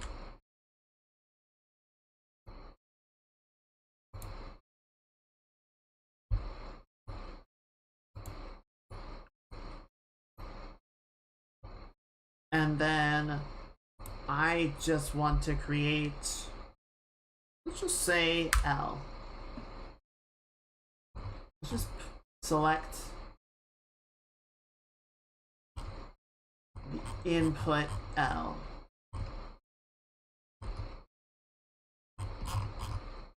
Be an input option.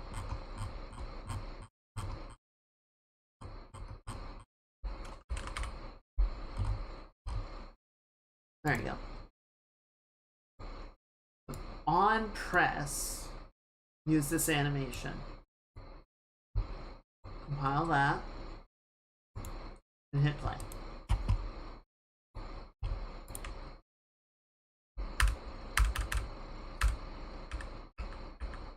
Nothing is happening.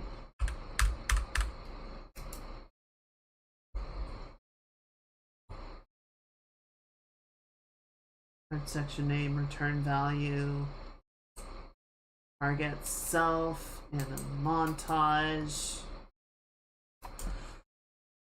Now we know it's using the animation blueprint because all the other stuff that we've plugged into there is working.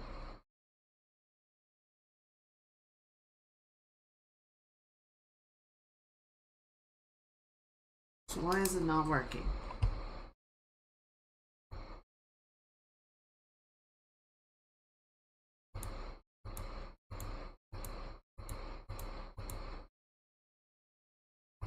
Speed, mouse button, play animation, right? So this one's using an animation instead of a montage, at least to set up. And then it's like, okay, now here's how we use a montage instead.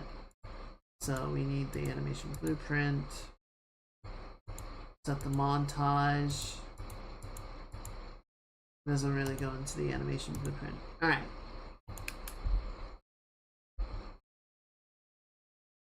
Look up a slot node, name it full body, and wire it in between.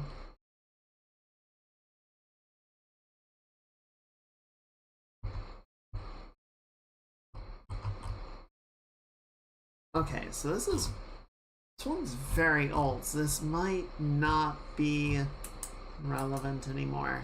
But some of the node structures also very similar, so maybe. This is a 5-minute video, Animation montage is not working, easy fix.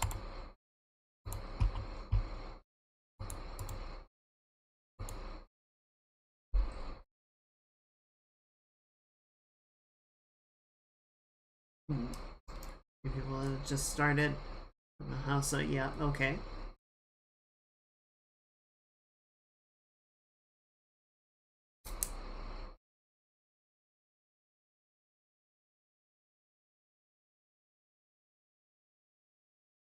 Yeah, we have the default slot.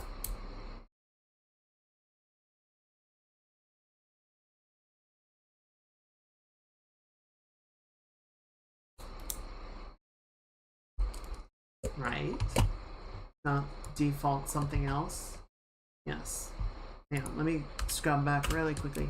Yeah, slot, default slot. Group, default group. Parse, output. Yeah. Yeah, that's fine.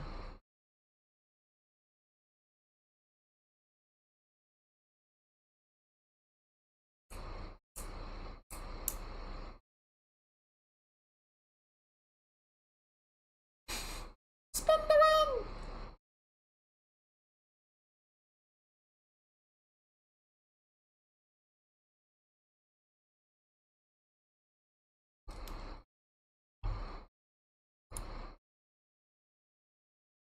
Sorry, what?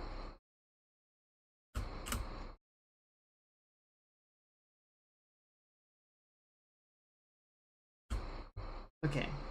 Let me try. Did I make the wrong thing? No, because the three options are an anim composite, an anim montage, and a pose asset. And that's definitely an animation montage.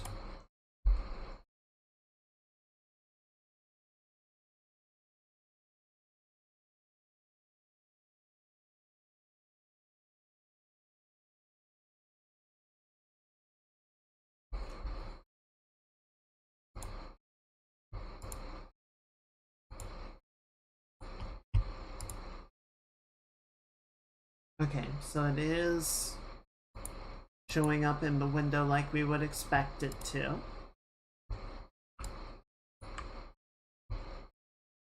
Play rate, loop count 1, animation reference, that seems fine. Asset details, blend times. Yeah, blend out trigger time is -1. 25 linear. Enable auto blend out. Yeah, all those values seem normal. All those values seem correct.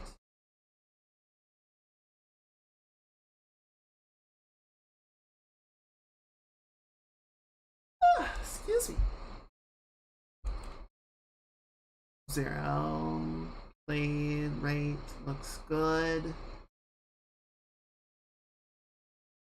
It's curves. Okay, sure.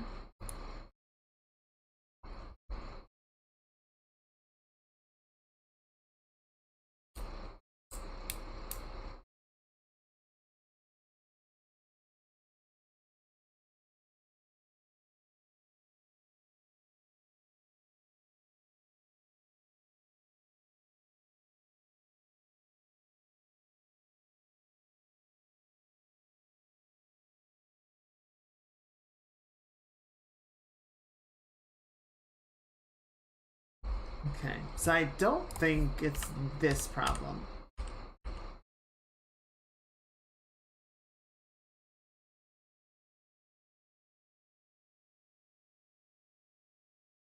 Yeah, I don't think it's nothing wrong with the montage because we tried a different one and it didn't work there either.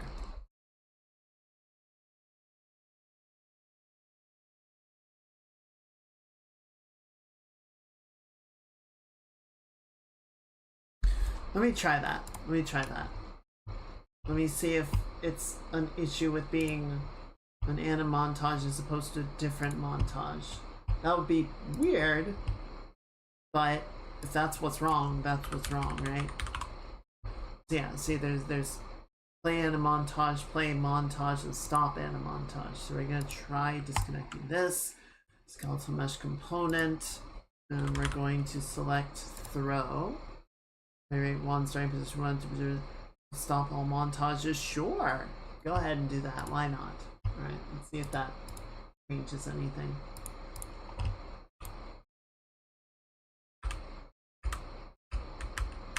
It does not.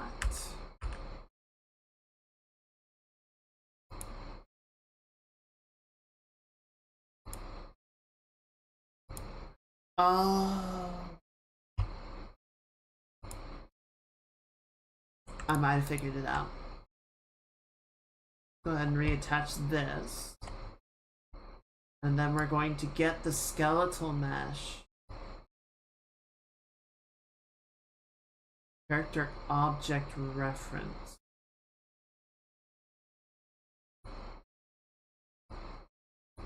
Put that in there. Compile that. Play.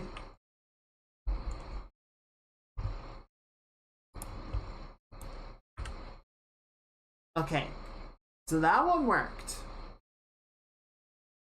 That one worked.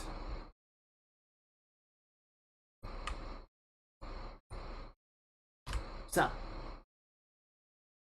let's go back to the blueprint. So it won't accept this. Object reference is not compatible with character object reference. Target is character. Play animation montage on the character mesh. Returns the length of the animation montage in seconds or 0.1 if failed to play.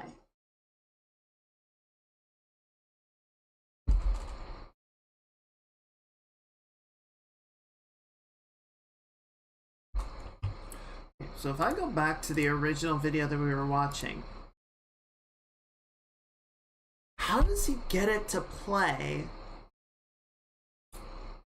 Oh, wait, what? So he plays it on a character mesh. Whereas what we have here is a skeletal mesh. What is the difference with a character mesh? Why is a character mesh different from a skeletal mesh?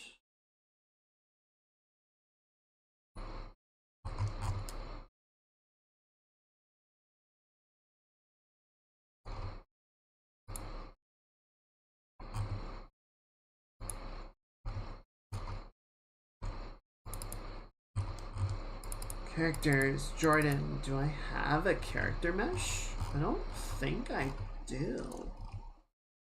Blueprint, okay, retargeter, skeleton mesh, modular rig, physics asset, skeleton, blend space, blend space. So no, I do not have a character mesh. Where do you get a character mesh? Unreal, help, or Google, help.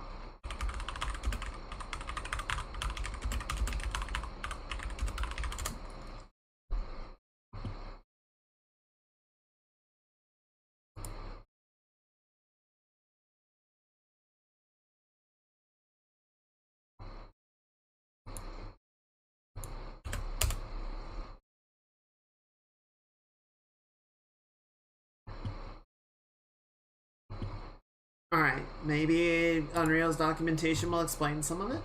Skeletal mesh actor. There's material, I don't know. Okay, no, not helpful.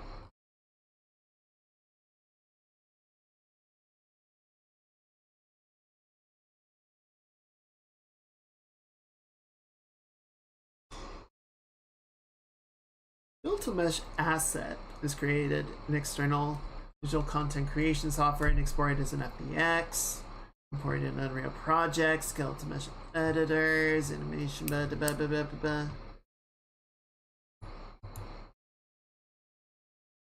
Sequence assets can be dynamically played on a characters using character and animation blueprints at runtime, as well as using cinematics and sequencer. Character blueprint class, yeah. Oh, No, this is a character.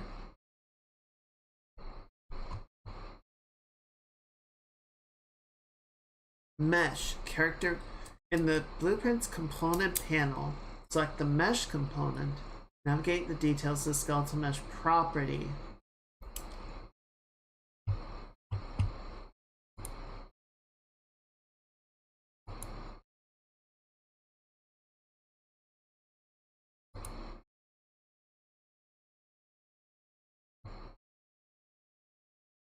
So I can set the category from being default to being a character.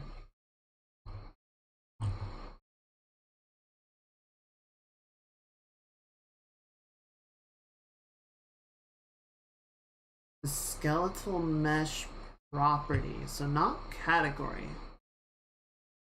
Select the skeletal mesh app and compile the blueprint. You can add the character blueprint to your level, create the gameplay, modular characters, non-skeleton information. Main speaks of mesh as pondering a parody of Monster Mash, but it's a monster mesh. I'm sure someone could come up with a clever play on it. Not me, I have no talent with music.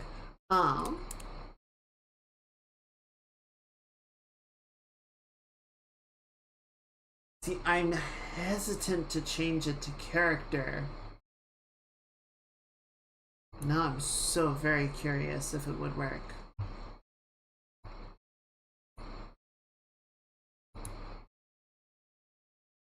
If we compile and hit play, does this do anything?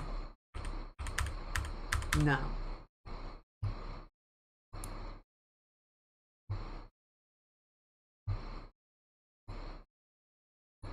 But we can should be able to plug this back in and it plays. Okay, so that much does work. Oh, and it even resets it. Not well, not smoothly, but it does do something.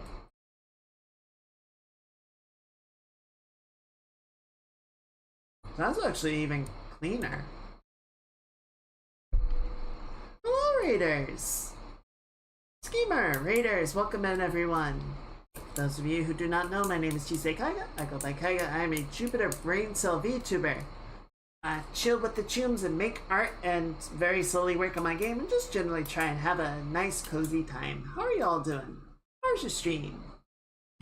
Give a little shout out here. What are you up to today?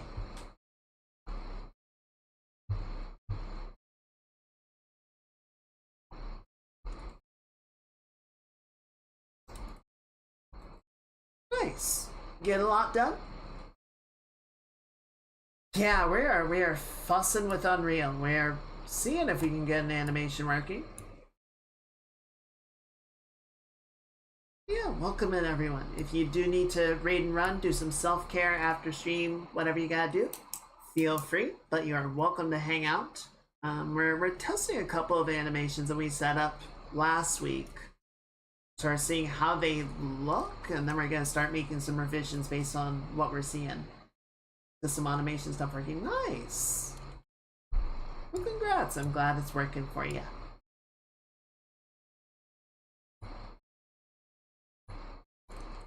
Okay, so starting position 0, starting sections none, stop all montages, sure. Okay, so this one is working begrudgingly. So I think we're going to go ahead and use this montage node instead of the anim montage node, because it seems like what this is looking for is a character.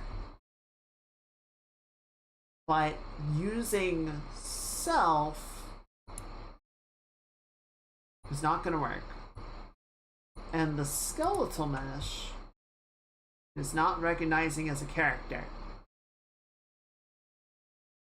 So it doesn't accept that and it isn't able to input to it. The montage is able to input to a skeletal mesh. So that will work. Albeit not super clean. But if it works, it works. Alright, so let's just use the top level output. I don't think we need it to do any particular conditions. Is Unreal hard?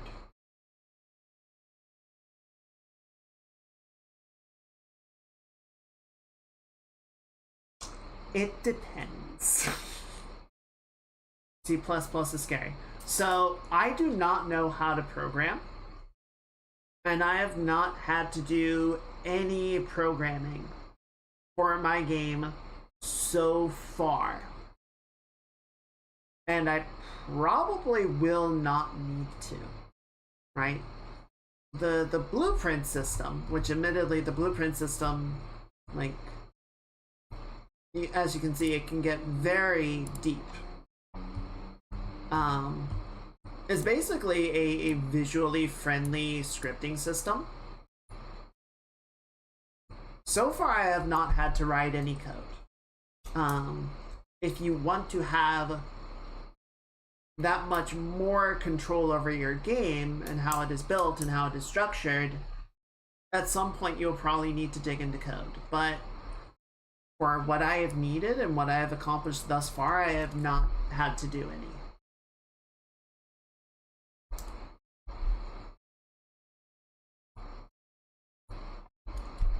We were talking about in another stream, the thing about Unreal is that it is a toolkit. It is a very deep toolkit, and you can do a lot with it. But it is not a make game button, right? You do not throw an idea at it, and it just spits out a game, and it works. You're still going to need to understand what the engine is doing, understand like where to improve stuff, optimize stuff, turn stuff on and off rather. What do you mean by heavy? Like in terms of the performance? Because yes, if you leave everything just on, then yeah, it's going to be doing a lot that you don't need. So there is going to be a lot of sort of going in and like configuring the project to behave and perform for what you need it to do.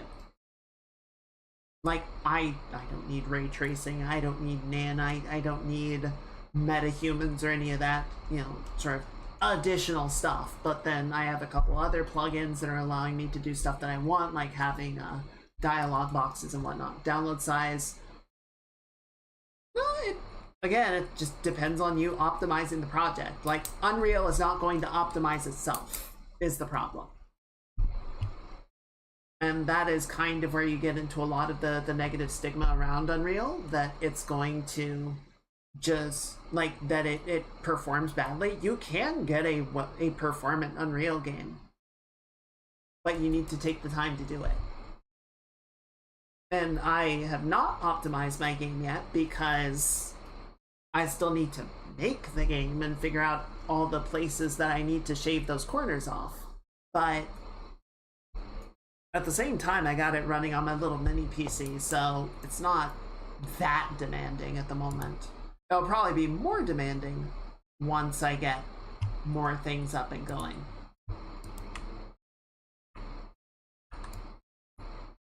Alright. Oh. Why is it so slow?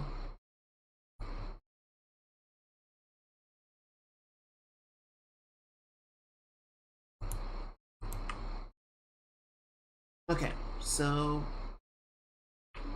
animation looks good there. And then we do that. Oh! Because the time dilation is stuck on. Time dilation ramp is not occurring. So if we bring this back, we hit play.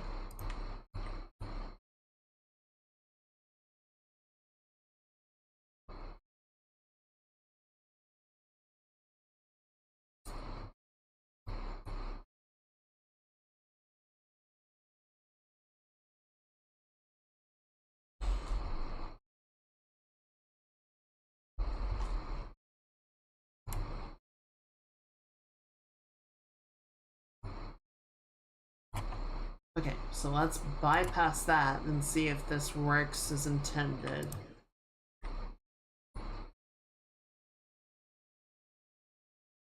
No. Okay, what did I broke something. I broke something. Is it reverse instead of play?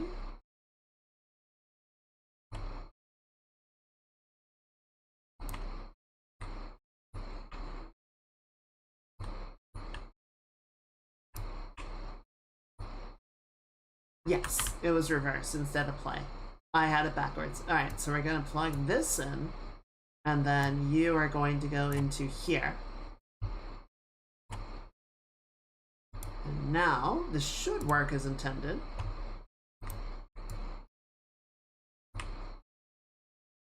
Okay, cool. So yeah, so now we have the system working the way that we want to. That when Jordan throws the book, we get this play animation of her launching it. Now, things that are not working are predominantly, so there's two things. Problem one, the timing. You can see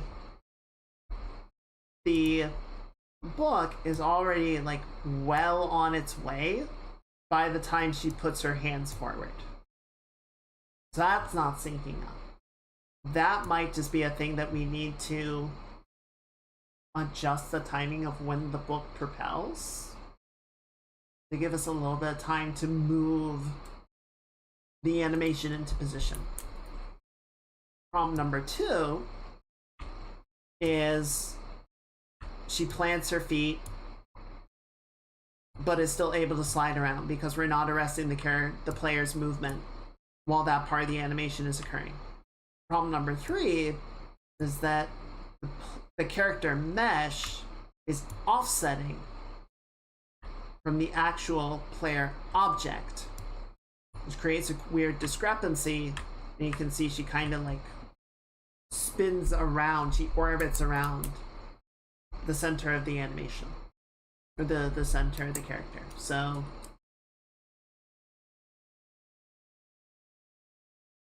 yeah, so we need to remove the actual offset of the mesh, of the skeletal mesh, from the character, from the animation itself. Instead, put that movement into a force applied to the character itself. And that might actually be a good thing, because then, depending on the distance that the book is traveling, we can increase the amount of force that the player gets pushed by. Right? We can increase or decrease it so it's dynamic and responsive to the travel distance of the book. So that could actually be a benefit. Two, we need to potentially either arrest the player's movement during this part, right? Where she's planting her feet to get the full projection of force. Or we just need to allow it to do its thing. Now, we did a bunch of like tearing out of wires while we were messing with all that, figuring out what was working and what wasn't. So let's go back here and let's set this up the way that we want it to be set up. So we're going to take the default state machine. We're going to plug it back into our node here. And then we can use that cache pose. We'll plug it into there so that we can use montaging. And then we will plug this into our animation blender so that it can alternate. We'll make sure that the spine is set up correctly there. And now let's see if this works the way that it is supposed to. So if this functions as intended, then everything essentially from the base of the spine up will use the throw animation, while everything from the waist down will continue to use her run animation. Now, the downside of this, which again we will fix by changing where the force is applied to the character, is this is probably going to split her in half. If it works as intended, she's gonna fly apart. Oh, she didn't. That's, oh, because the bone that's moving her is on the lower half of her body. Or it's higher in the hierarchy than spine 1, so it isn't applying, and that animation that projects her forward isn't happening. So we actually save ourselves a little bit of effort in that regard.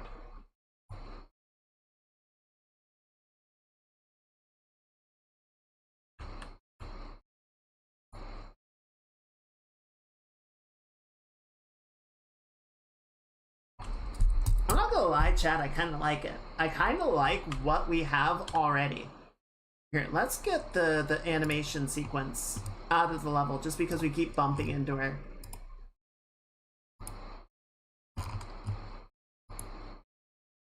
Let's just close that out for a little bit. Boy, you!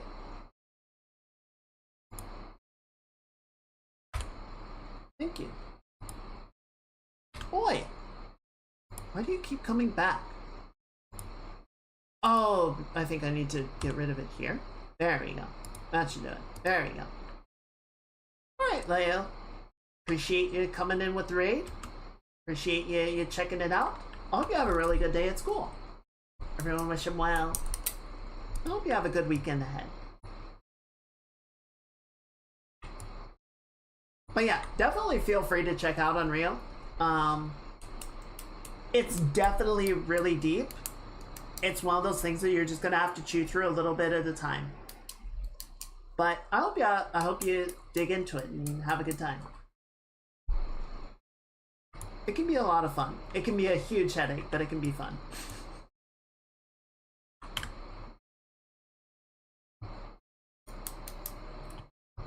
Alright, so yes, good news, good progress here. And the fact that we are using the montage and we're able to break it the way that we are, so we're not getting 100%, excuse me, obviously we're not getting 100% of the animation that we set up originally, right? All of the lower body stuff, right? Including the movement to the character, the positioning of the legs, the planting of the legs that we wanted. We're not getting those things. And if we continue to use it in this way, we're not going to get those things. But that's probably okay, and I'll show you why. So let's grab our box.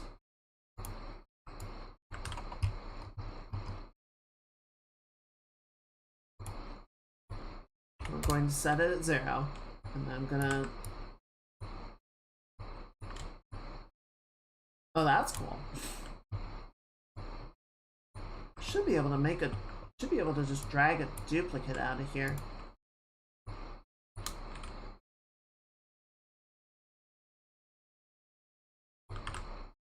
Whatever, I'll just do it by hand. So, I just want to make this little step that I can demonstrate with. Of course I put it on the wrong side. Oh, but the clamber enemy, or the clamber system already works. So, if I jump in the air, so we have other issues with the animation for, you know, running and falling and all that. But I think this will work in our favor because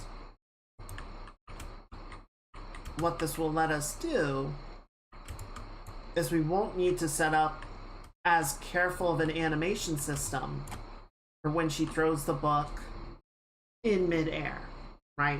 We'll have that throw motion that will still apply in midair, and then we can have other things that the rest of the body is doing to give the implication of falling.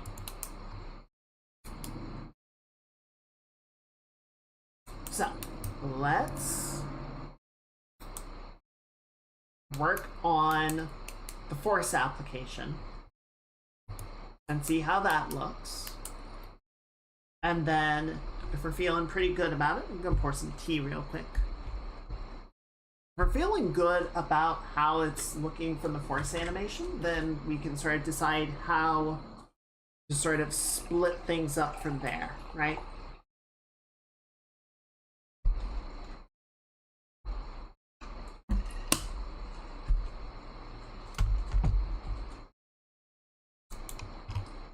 Let's go back here.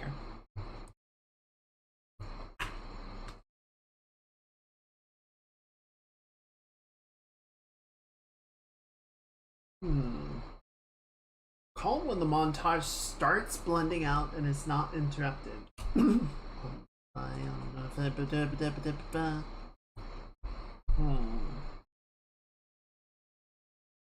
So, the question, in part at least, is going to be where, when in the sequence the force should get applied.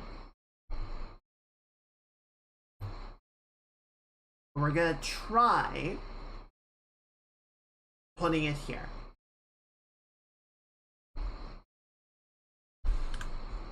Okay. Now,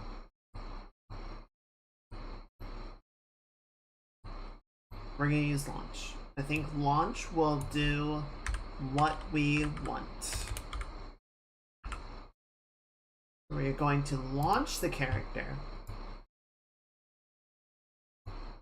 And just as a starting off point, we're going to set an upward launch velocity of 10 with override on. So this is just to sort of see that it is working and see how it behaves. Okay, so it didn't do it effectively at all.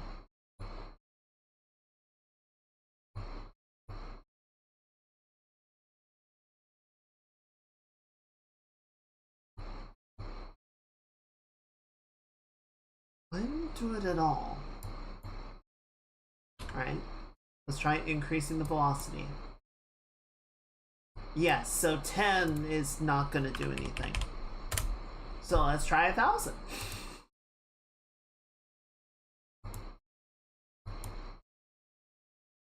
Alright, so that worked. But it's doing it at the end. Or it's doing it right away, which doesn't make sense. So let's try setting it on the montage, on the blend out. See what that behaves like. Oh, it's like all the way at the end.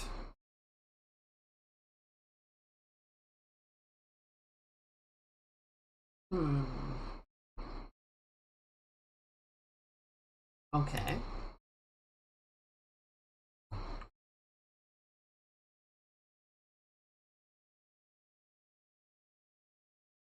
Try on completed and see what that looks like. So what we can potentially do, yes, to see it comes all the way back and then it launches her. Alright.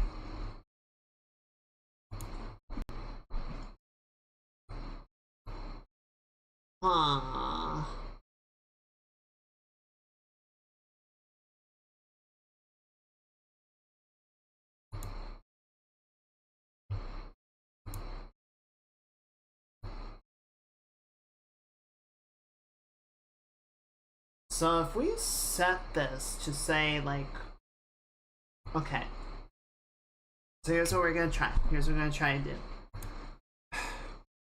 It's adding more math. It's adding more variables, which I'm not a huge fan of. But it's at least a system that can potentially work for the time being. Alright, so here's essentially what I want to do. So we know that this one is going to fire right away, which is Admittedly not necessarily exactly what we want, but we can put a delay in here. So we're going to set the delay to 1 second, and then it will fire.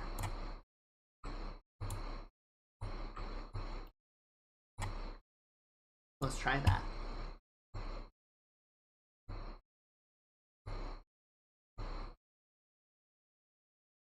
That seems slow. 1001. Okay. No, I stand corrected.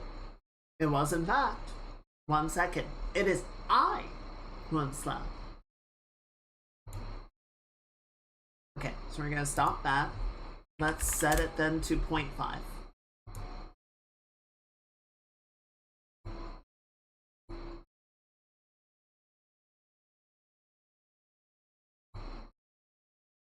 Okay, so that seems okay. That seems okay.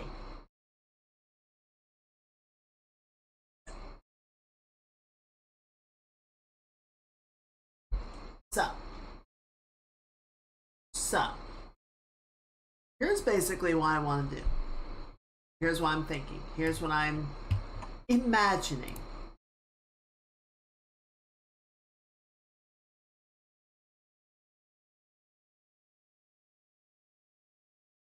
I'll pull up TSP because I wanna diagram this out for you guys basically.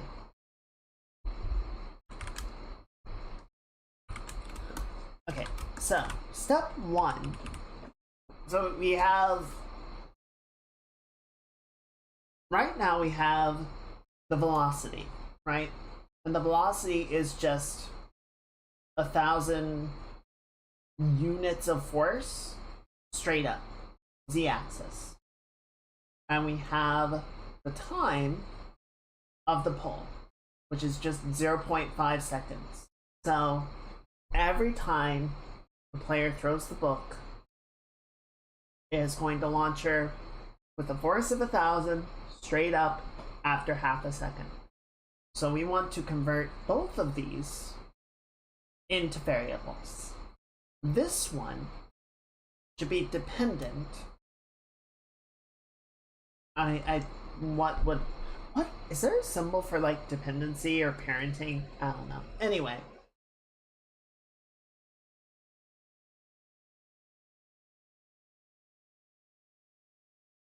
We'll say vector of the book that it is launched from. And this one should be, let's say, the length of the vector. I feel like that might work. So this way,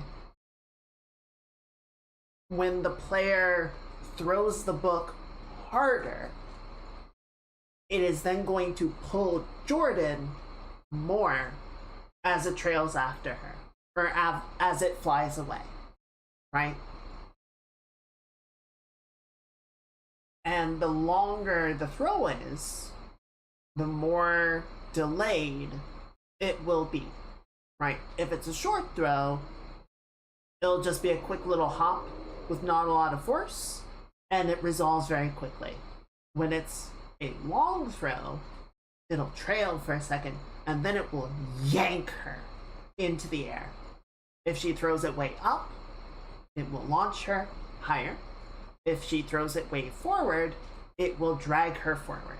That is the intention.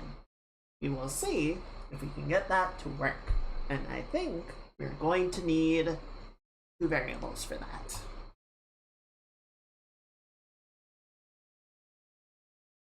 I'm actually just going to leave this up because I think it'll be helpful to have on screen while we're doing that. I have too many windows. I've lost control of my life. Help. Right. Good. Alright. So, you Let's go ahead and make our variables now, just because I think it'll be easier. So we're going to need a new float variable. What should we call this one?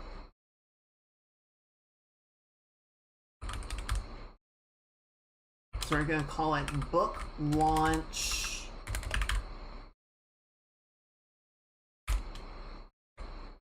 distance? Yeah, let's say distance. And we are going to set that value to be a float, because we only need to know how far it is going. And then we need a new one. Let's go ahead and put this in our float category. A little bit of organization goes a long way. Then we're going to create another variable. And we're going to call this one book launch velocity. And this one is going to be a vector. A vector is just a fancy name in Unreal for 3 floats. So it's a float on each of the 3 dimensions, X, Y, and Z. Nothing real fancy about it. So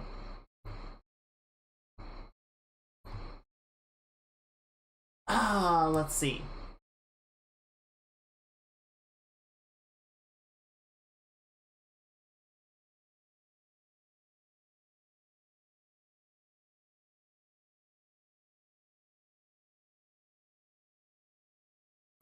Okay, so we get the world location, the capsule component, we get the mouse location, we find the look at rotation.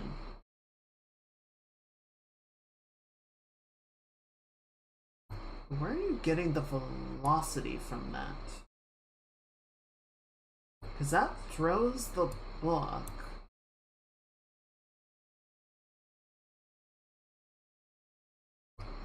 And then destroys the reference book. Does the projectile exist?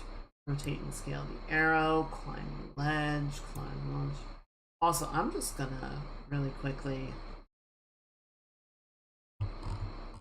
go in here because you are not loading textures correctly. No, you shouldn't be using a white square texture. What are you fucking talking about?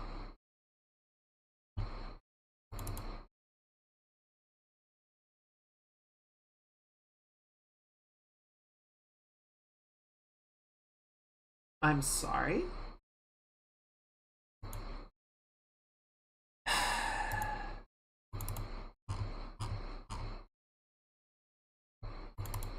Did you break? You appear to have broken. Because you're stupid. That's what I want you to be using.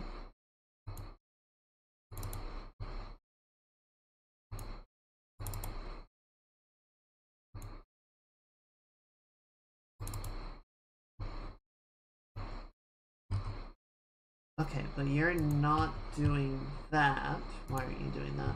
Sorry, I just wanted to correct this because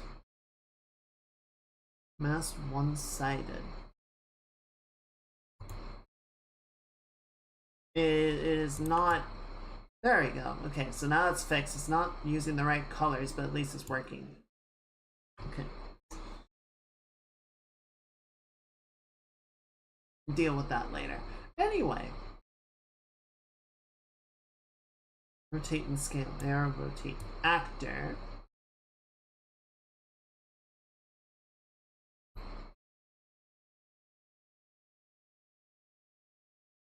Okay, so let's go find. We're getting back into parts of the game that I have not worked on in a while.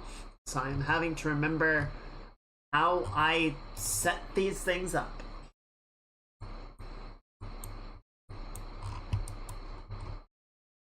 The velocity and local book state. Alright, that looks good. Get actor location. Okay, so we get projectile player character. And then we get the location, we get the mouse location, selected projectile custom arc, out launch velocity. There we go.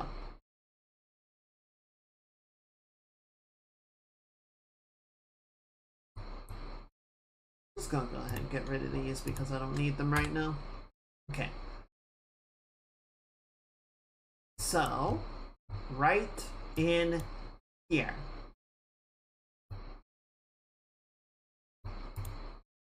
We are going to set velocity. Set book launch velocity.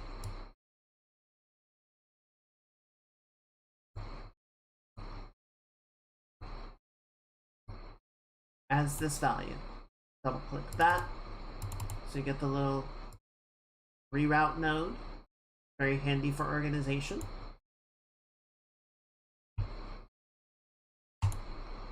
Compile that.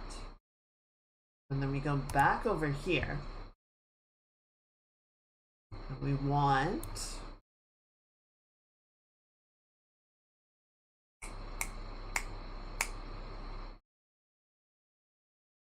to bring that value in right here. So we get it, we call it, and then we plug it in there. And we'll go ahead and set the XY override on for that as well.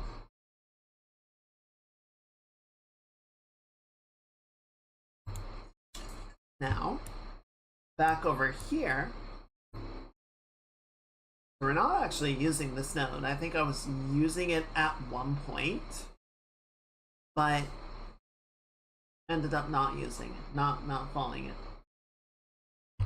Okay, so the distance between these two, return value,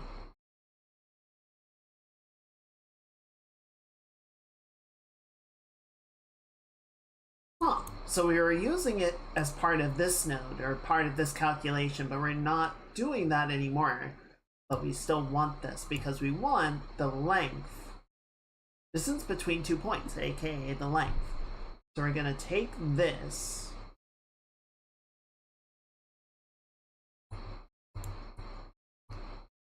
and let's do this. Let's set book launch distance.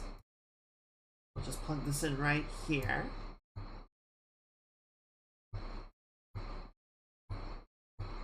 And go like that. So we're going to go ahead and compile. And then we will return to our side-scrolling character. And the delay is currently a hard 0.5. Actually, before we do this, good experiment, you test one thing at a time, right? So we'll leave the delay where it is. But now our launch velocity, instead of just projecting us straight up into the air, should project us in the direction of the book that we have thrown it. So let's do some testing. Whoop! Goodbye. Ruh-roh. So the good news is it worked.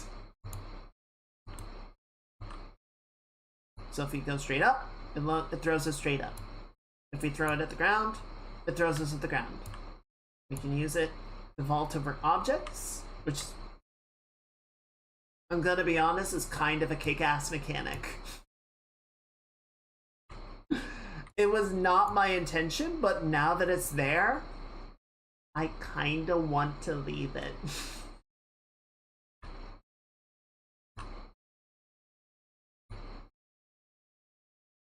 And you can see if we do just like a short toss, it throws us a little bit. If we do a long toss, then we can actually use it to get around. Oh, fuck. See, if I wanted to do exactly what I had in mind before,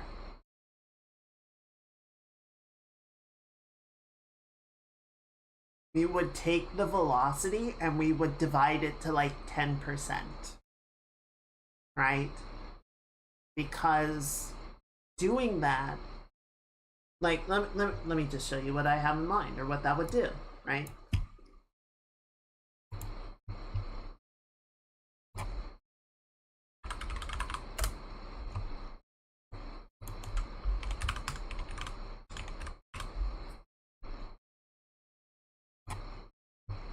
Right, so we reduce everything dramatically.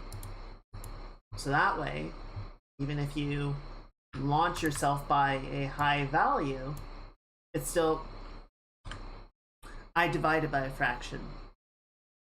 I divided by a fraction instead of multiplying by a fraction. I'm a big fuckhead!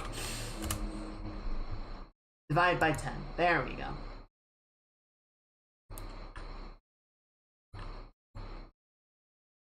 Okay, so 10 is too much. But you can see, right, it would create more of that, like, hopping sensation, as opposed to, like, fully launching the character. Okay, 4 is still too much, so maybe 2?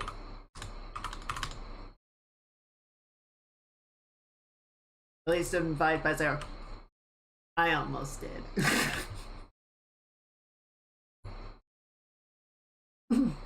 Right, so that's more of the force application that I would want it to be, right? That it just sort of like tugs her along a little bit.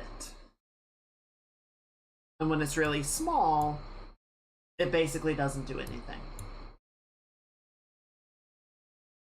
So that was what I had in mind when I was setting this up. That was the original plan for what I wanted to do.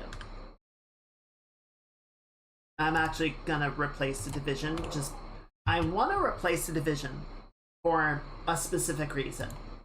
And that is because we're a side scroller.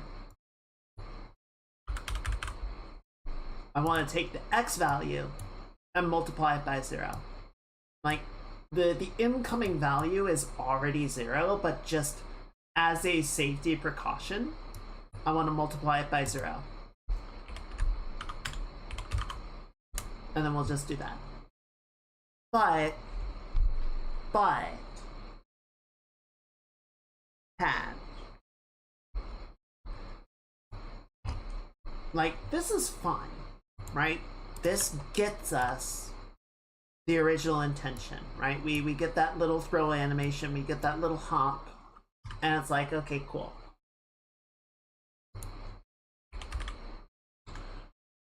But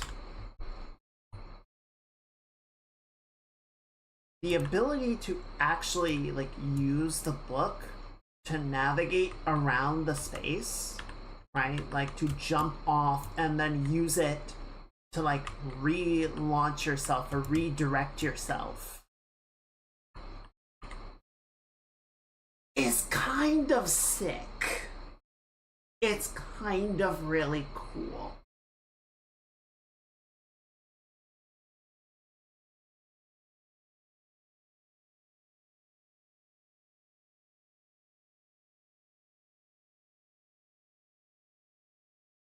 It's kind of really cool. So I'm gonna leave it like that for now.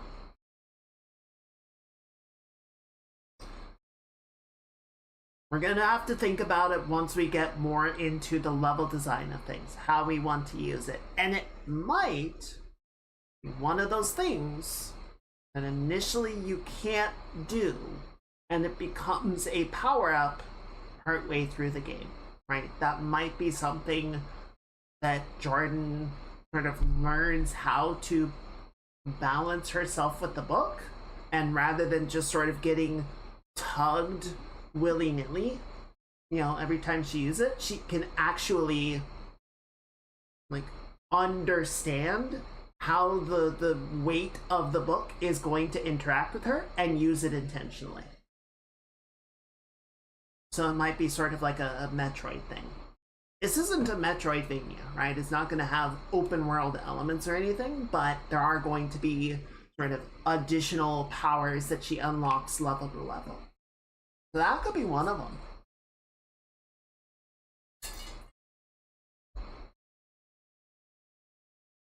Alright, so let's just leave it at a value of 1. In a way, because at one point, one of the powers that I was thinking of was essentially like teleport to, right? So like you can throw the book and then you would then be able to like jump again, or like you would be able to hit the jump button and you would teleport to wherever the book is. So this is kind of like that, but it plays into the physics gameplay a little bit more, which I kind of like.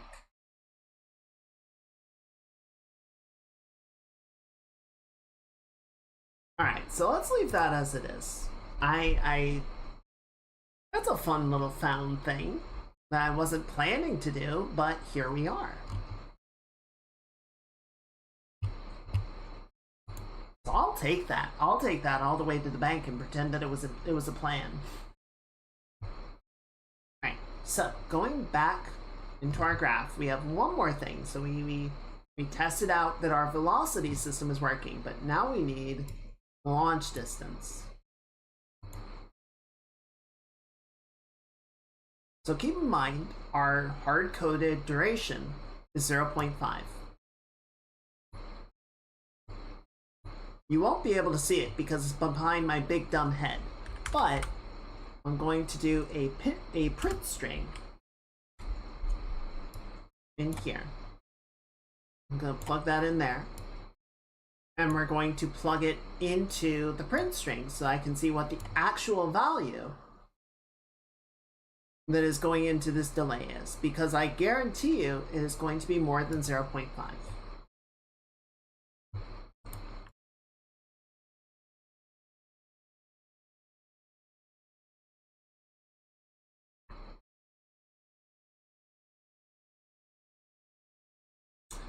The delay is currently left on 255 seconds to go.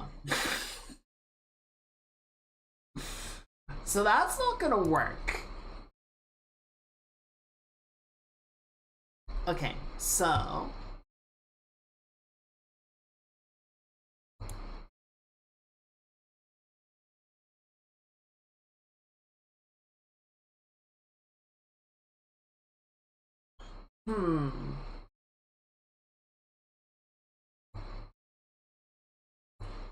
go back into here. We're gonna say 0.01 and use that as a starting point. It's probably still not gonna be enough, but I want to see what that says when we plug it in. Alright, so that put it at about 5 seconds to go, right? Is that 5?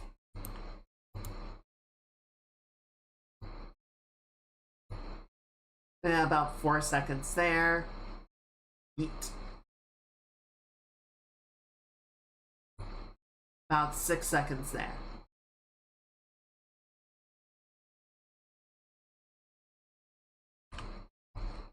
Okay.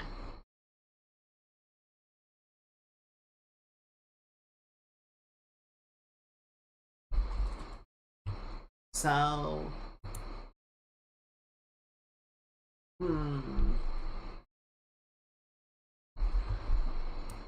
as a side scroller character, so we get the mouse location, we get the actor location. Like, those are the two values that I'm going to be using because those are the known quantities. I wouldn't really want to use anything else, so it's more just a question of how do we like get this value down to where I want it to be. So if the outer bound is like 600, and the inner bound is going to be 0. Actually, there you go.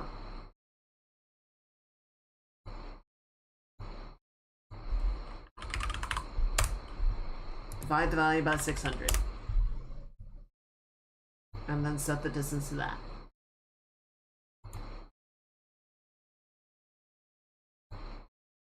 and then we hit play.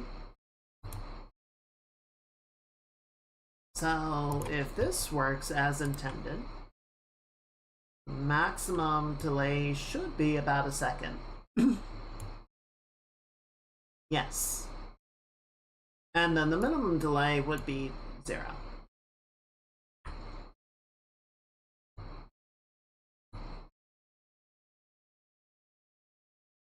Okay, perfect. So that got us effectively a range of 0 to 1. So we're gonna clean that up a little bit, just so that we can have some good math, because we like good math. Trust me, this is all going somewhere. So we're gonna take that value and we're gonna clamp it.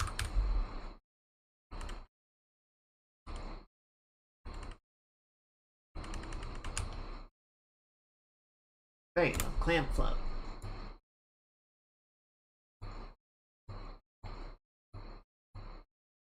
I could probably actually change up the layout of this, because we're doing sort of a different thing now. So yeah, take you. I'm gonna put this up here, and then we'll use this to sort of bridge the gap going down here. And then you're gonna jump over that. It's a little spaghetti, but it's fine. Yeah, now we have the division value, or the divide, gets us into the 0 to 1 ballpark. And then the maximum using the clamp will set it to 1. We're going to compile that. Now you might say, Kaiga, why do we want it to be between a 0 and 1? Should the max value be 1 second and the minimum value be 0? Essentially, yes, but there's a better thing that we can do with this particular range. We can lerp it.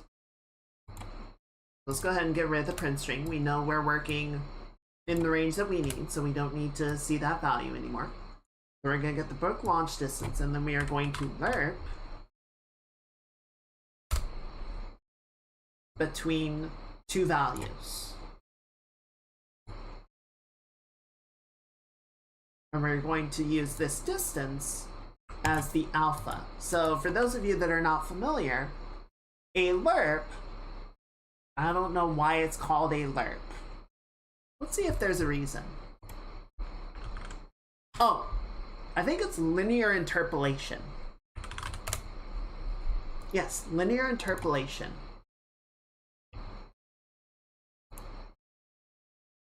Is a fancy terminology for saying you have two values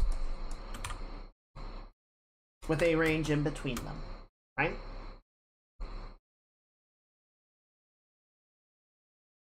At one end of the range is 0, and at the other end of the range is 1.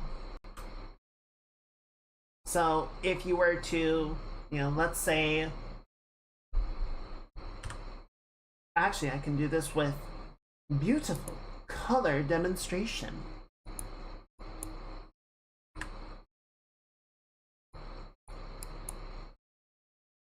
So that we have a nice little gradient right here.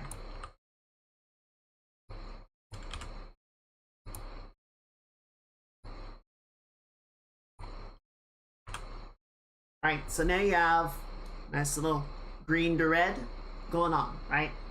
So let's say I, as the user, put in a value of 0.25, right? Would fall right about there. So this is the color that you would get, right? Not full green, but it's getting a little bit of red in there. So it's a little bit muted. If I put in a value of 0.5, we would get this orange value, 0.75. It's getting pretty red in there, right? So that's what linear interpolation is. You put in, you establish a range, and then the alpha value determines your output from that range. So the nice thing about what we've set up here is we have gotten into our alpha range, right? 0 to 1. And now we can specify the minimum acceptable delay and the maximum acceptable delay. We don't need to keep like trying to math out exactly where we want each end of the spectrum to be. Now, theoretically, I could do a similar thing by clamping, using the clamp that we set up. That might work, but I think the lerp is a little bit cleaner to do. So we're gonna set the minimum threshold to 0.1 just so that there's a hint of a delay. And the maximum threshold, so we're cooking pretty well with 0.5, so let's set it to 0.65. You know, a little bit of that like extra moment of the cable like spooling out and going taut, and then she's like, uh-oh, and then go whoop.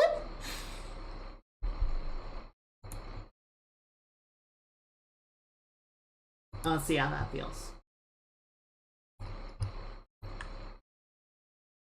So on a short throw, that seems fine.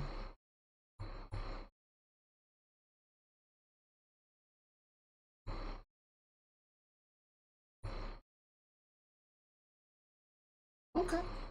Okay. Yeah. That seems about right. Especially with the amount of distance that we're getting, right?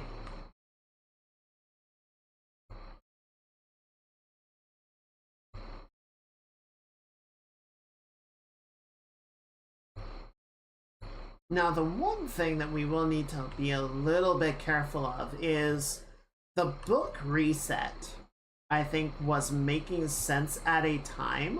Oh boy.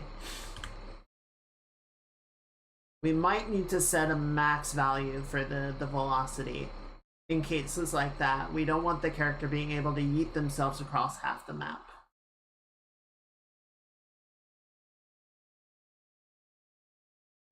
Like, it was working really well within our sort of contained space, right? But you can see if we get sort of outside where the camera gives us more range to really set a throw distance, we're able to launch ourselves way too far. Like, it kind of stops being a mechanic and starts being a cheat. So let's go ahead and do that.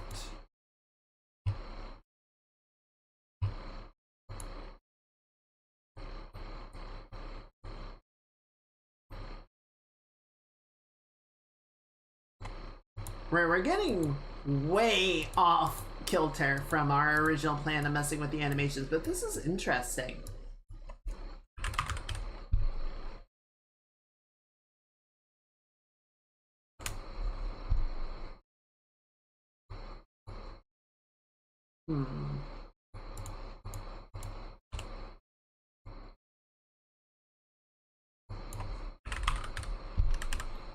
Is it clamp size max?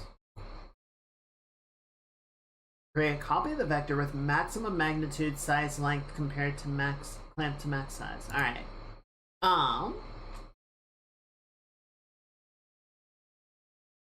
Okay.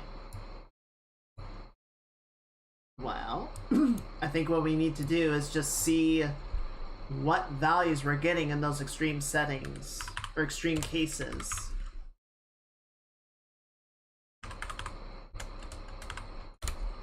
And sort of clamp it accordingly.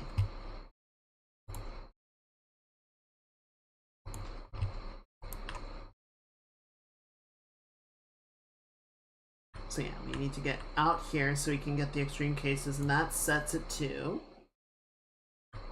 nothing. Oh, wait, because I plugged the clamp version and I haven't set a value. So yeah, its max value is 0 because the clamp is 0, but that's not what's actually going in. Okay, so that has a maximum of 1135. The Y value was like 900 something and the Z value was 1100. So 500?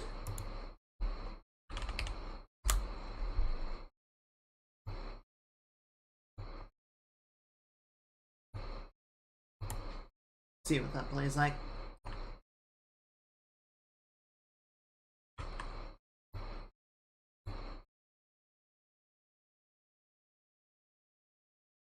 What? That was way muted. Like 500 still should have been a substantial amount. 300 is like 350 something. Are you reducing it somehow?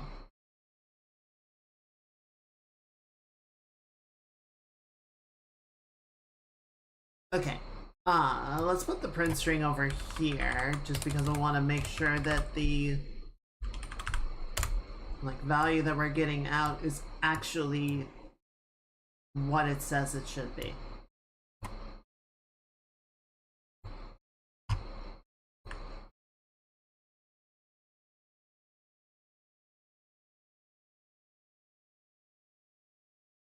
Huh.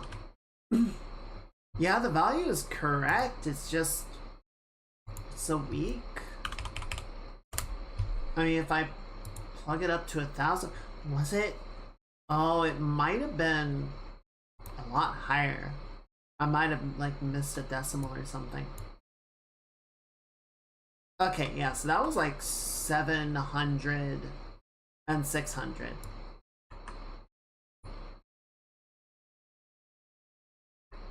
Okay, so that seems interesting, right? Like it's not gonna let you yeet across the entire map, but it is gonna let you sort of do like cool mid-air repositioning, or like launch on top of a ledge or over an object or something.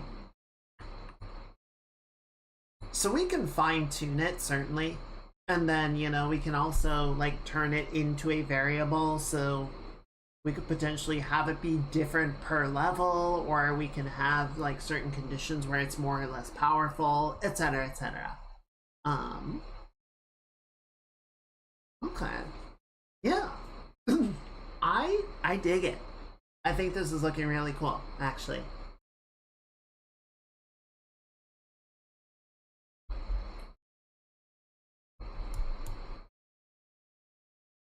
Also, the timing is pretty good, actually.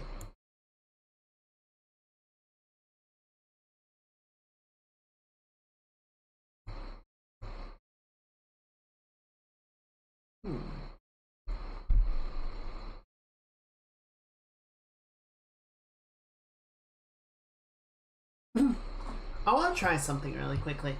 So, I like what we're getting, right? The timing's looking pretty good. Our new little launching mechanic is pretty sweet. Especially up close, I think the motion of the arms isn't bad. The lower body is not quite carrying, and what I think is particularly like visually unappealing is the way that she sort of leans forward, but the lower body is not carrying that part as well, right? Like if we go back to the actual animation, like the full body animation, she's leaning forward because her entire body is following that line of action. And if you cut the lower half off, she's just kind of punched. It's not great. So I want to try something dumb. I want to try something dumb, something silly, and I want to see if it'll be nice. Okay, so we have our montage. Where is the part? Okay, it's right here.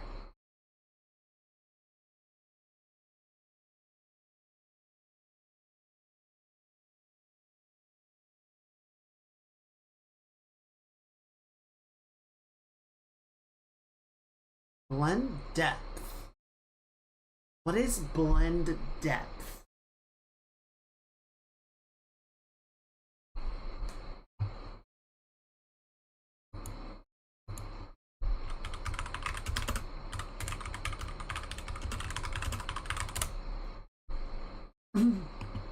How to use blend depth in layered blend per bone node. I believe the blend amount increases by 0.1 float blend depth for each bone up to a max of 1 F. So using a value of 2 will give you 1.5, or 3 will be 1.6, etc. Look at line 1111 in engine source runtime engine private animation yada yada yada. The only place seems to actually be used apart from its declaration in the structure.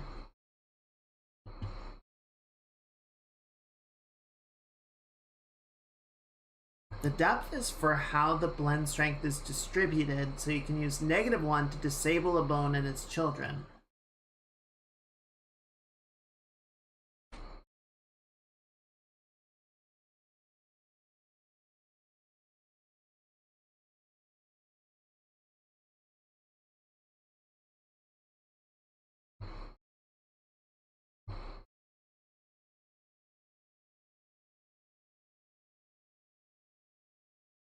Same source file.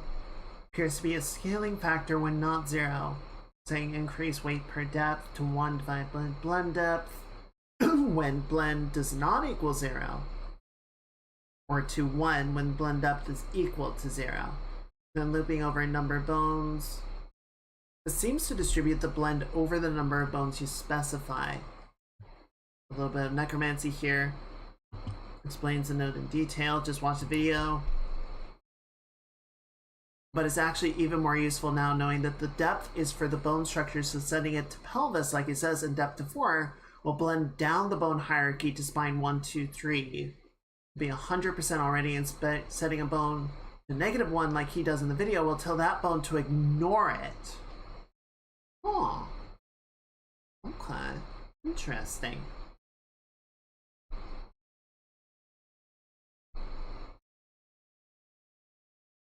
Okay, so that's really interesting. But what I would like, what I would like to do, if possible,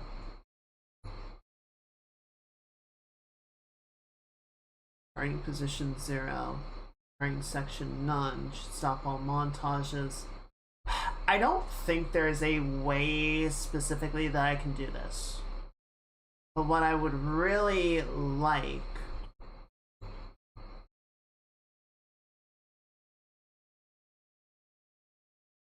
is if I could get it to strike this pose.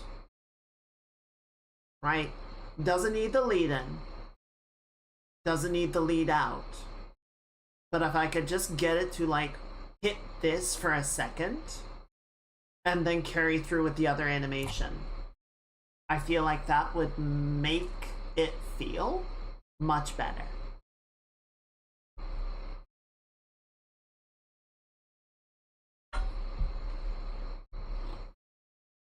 Let's try this. Just for shits and giggles. Let's set it to the pelvis.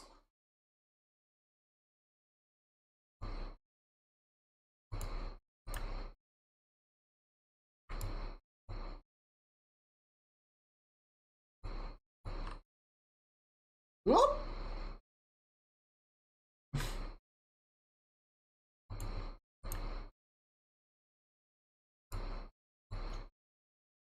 Alright, so unfortunately, the pelvis will not work because the pelvis does have the motion of the body, and we don't want it to do that. Also, it's just generally like, it's too long, right?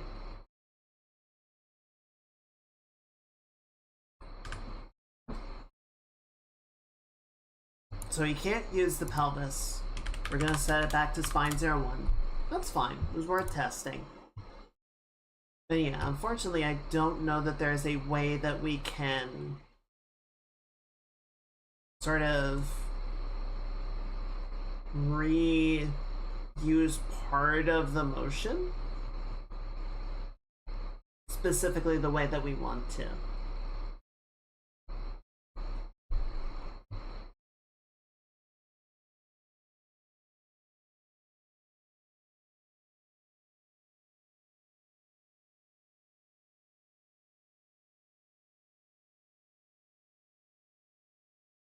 I wonder how we could do like montages on different parts of the body.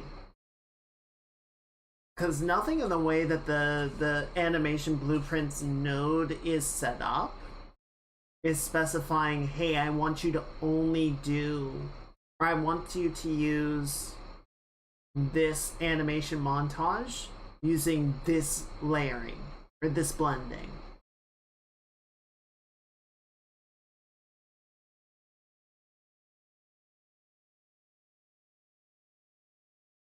Alright, let's try one more thing. Because, so we've got two values that we're working with here. I know it's kind of hard to see. I will temporarily scale this up.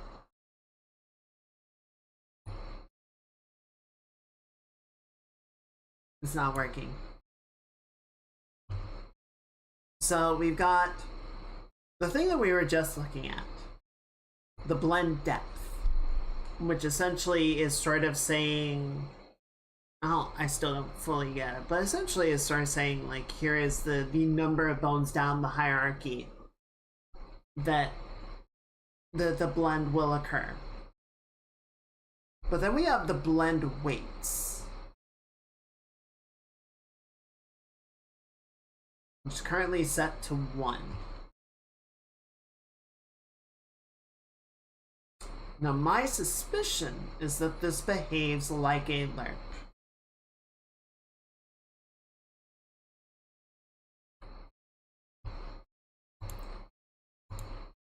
So I want to try setting this back to pelvis. And then let's set this value to 0.5.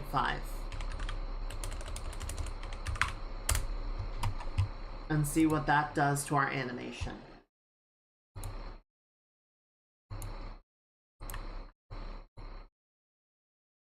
Yep. So now it uses part of the animation.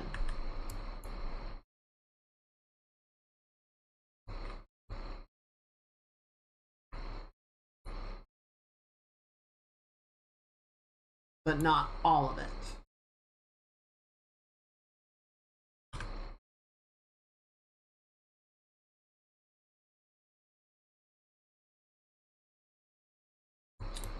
So, if I were to, theoretically, duplicate our layered blend per bone, and let's say I wanted to plug this in right here. I'm going to use this again, and then plug this into the output. We're going to set this one to 1, and then you could be, let's say, spine 03. We'll set the value on this one to say 0.25. No, let's do 0.3. And we compile that. Note. Blend pose is 0. Oh, visible but ignored. Right, because you still need to be plugged in there. Oh, you can't be plugged into both. Why not? Why can't you be plugged into both?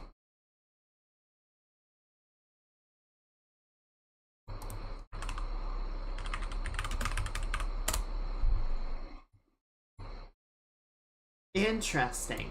So that's... I was wondering why everyone that was doing this was making multiple use cache post walking. It's because unlike on the blueprint editors, you can't have something linked to multiple objects. Each one has to have its own individual parent, even though it's calling the same information. You need to relink it. Okay, so all this ends up doing, or all it should end up doing, is now the upper body. Oh, but it didn't do it. Because I said spin instead of spine. And that's how you break a video game. And look at you, aliens, colonial marines. So yeah, now the legs get a little bit of the animation, but not all of it. So we can tell it to have some response, right? But not all. So that is an option. It is something that we can do.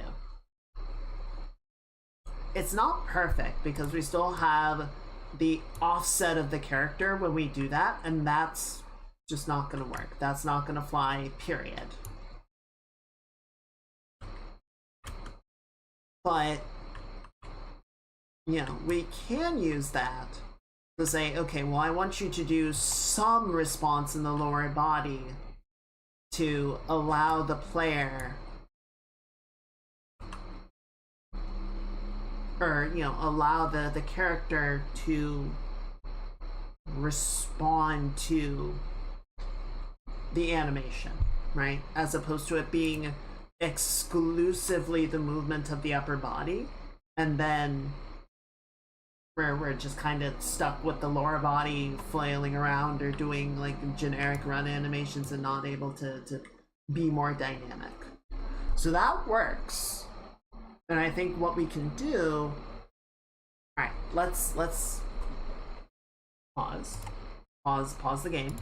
Let's save everything we've done, because we've actually made a ton of progress tonight. I'm really happy about that. And now we're gonna kind of work our way back to the original plan. We're gonna load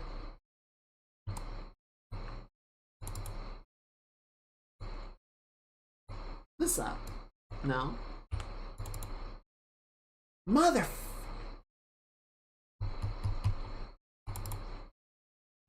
Oh, did I break it? I think I broke it. Fuck. Alright. That's fine. That's fine. We should be able to save it. We should be able to salvage this. What we are gonna have to do is rebuild this in reverse, I think. Yes, throw book 1. See, I opened it, but I think what ended up happening was I emptied out the level sequence. But it's okay, because what we do, we're going to go into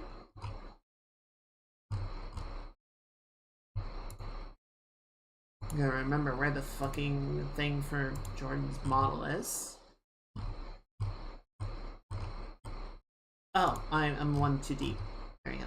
Okay, meshes, characters, Jordan, human, and then we're going to go back to the sequencer. We're going to put her skeletal mesh in here. And then we are going to grab the animation and we can just put it back in the sequencer. If we hit play, you'll see it's doing the thing again. We'll hit pause, we'll go back to frame 0. And we're just going to right click the animation and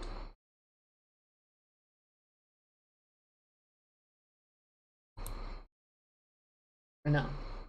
Where is it? Bake to control rig. And hit create.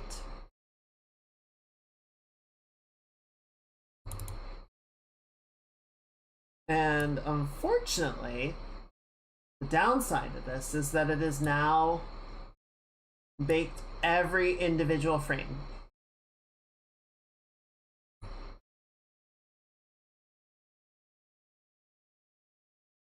Also was off by a single frame. So, cleaning it up this way is probably going to be more of a pain in the butt. But, what can we do? So, I'm going to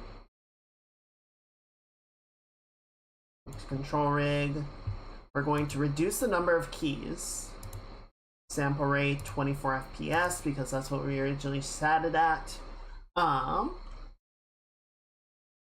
Set the tolerance percentage to 25%. We're gonna hit create. Hopefully it doesn't create quite as many frames. It still created quite a lot. And some stuff definitely got jankified up, as you can see. Like the knees in particular seem to be having a hell of a time. So we're gonna go back to the control rig. We're going to... Oh, where is it? They moved it, and I don't like that they moved it.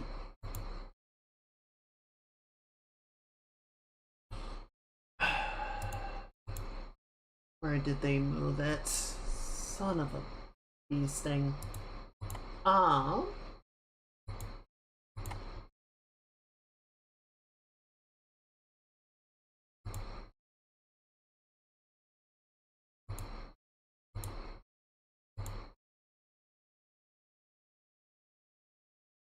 I need to unlink it, is the thing. I don't remember where the thing to unlink it is.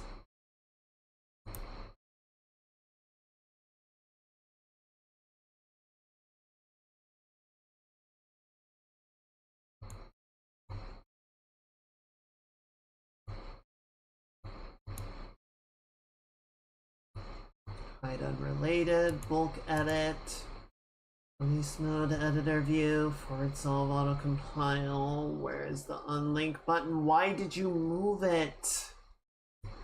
You dumb mother.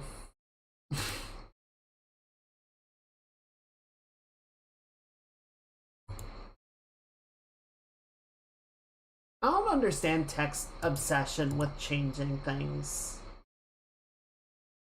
It's like, this is working really well. But we're making a new version, so we have to change it. Hello, Mana-san. Welcome in, Raiders. My name is Chisei Kaga. I'm a Jupiter Brain Cell VTuber. I hang out with the Chooms and I make art and I work on my game very slowly and I play some games and just generally try and have a chill time. Welcome in, wizards. How was your stream? What are you up to? I'm gonna give you a shout out here real quick. That's the wrong thing. There we go. Hello. What was the development? Haruka. I am desperately trying to remember where the unlinking button is. I cannot find it because I am dumb. But how was the progress?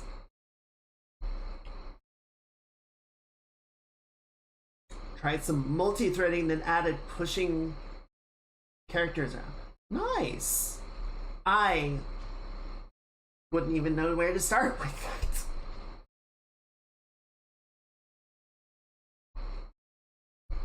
I hope you had some. I hope it was fun. I hope you made some good progress. I hope you're proud of it. And thank you very much for coming in. We're gonna be going for a little bit longer. If you need to do any after stream care, clean up, get something to eat, something to drink, stretch, get some rest, please feel free to. And thank you, Torny, for the link. But yeah, we're gonna be going for a little bit longer. If you want to hang out, I am gonna be fumbling around for a second while I try and remember where to freaking unlink my freaking pro rig from the animation. What's the game like? Didn't even need the multi-turning yet, but it was informative. Well, now you know. So when you do need it, you'll be ready. So mine is a narrative puzzle platformer, mostly focused on the story. It's gonna have some jumping around, some puzzles to solve. If you think something like Gris is kind of the one that I am most point to as like a mechanically comparable game.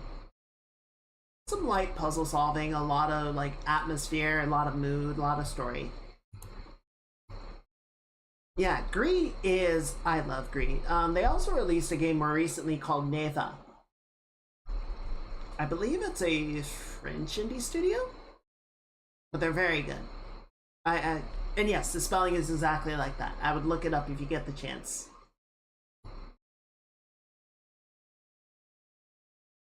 Oh my god, where's the freaking...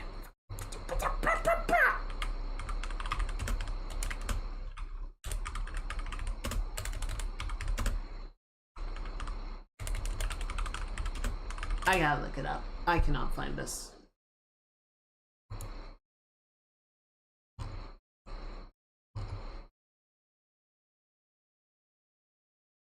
I swear, it used to be right here. It used to be right next to these buttons. And then they moved it. And I don't know why they moved it.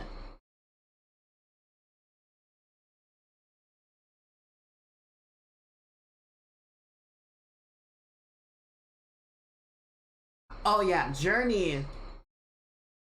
So the funny thing about Journey for me is that I played it 2 times. The first time I played it through, it's kind of the normal experience, you know, I had a couple interactions with different people. And then the second time I played it, I ran into one person at the start, and we did the entire run together. We never disconnected. We never, you know, separated and got paired up with other people.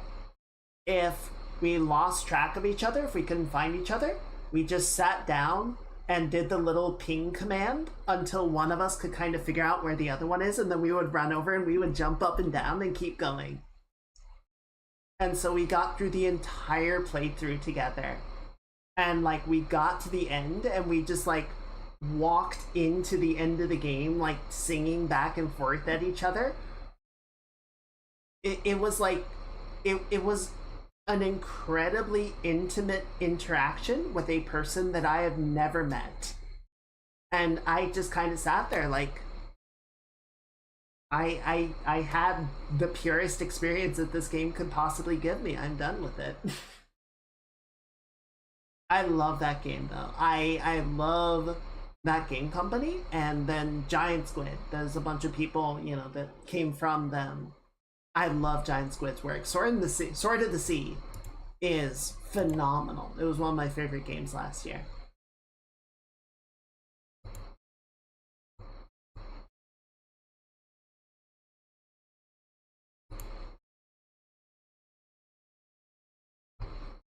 I'm gonna be really annoyed if I don't need to unlink this. I tried Sky very briefly a long time ago, and I was like, this is interesting. But I didn't really want to like play an ongoing game of it. If that makes sense.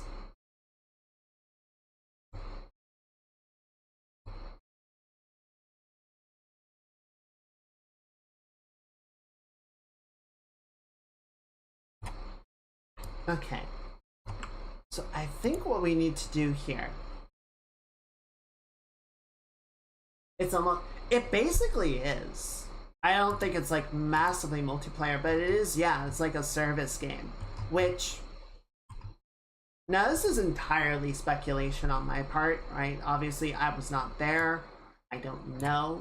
But my suspicion is that they started working on Sky, and a number of people at that game company sort of said, we don't want to be working on the same game in perpetuity, right? We want to have different experiences. We want to make different experiences and try different things. And so my guess is that they left to make Giant Squid at that point. Again, entirely speculation on my part, but it would stand to reason.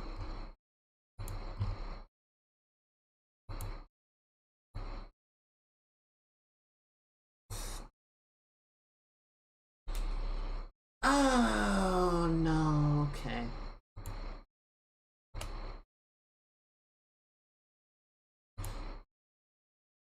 Yeah, I mean, there are certainly interesting things about it, but it definitely can be.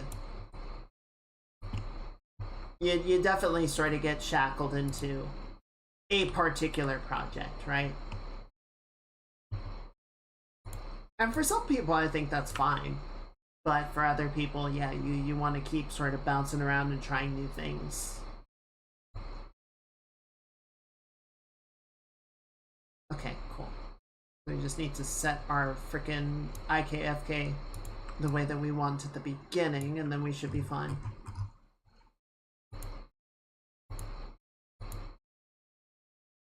Okay, IK is on. Good. Yeah, so my whole plan at the start of this was I just wanted to make something that would, let me really sort of focus on like the storytelling and characters, and wouldn't be, so like dependent on doing hard programming stuff or game design stuff. And so I had the brilliant fucking idea to make a physics driven puzzle platformer. The easiest of the genres to make, right?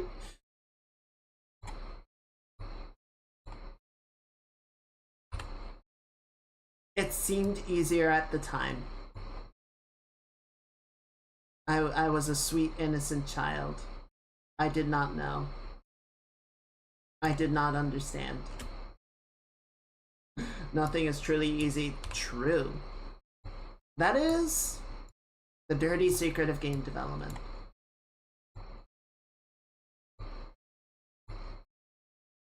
Unfortunately, I did a dumb, and I broke my level sequencer. So now we're kind of going back and recreating it a little bit just to clean up this animation some.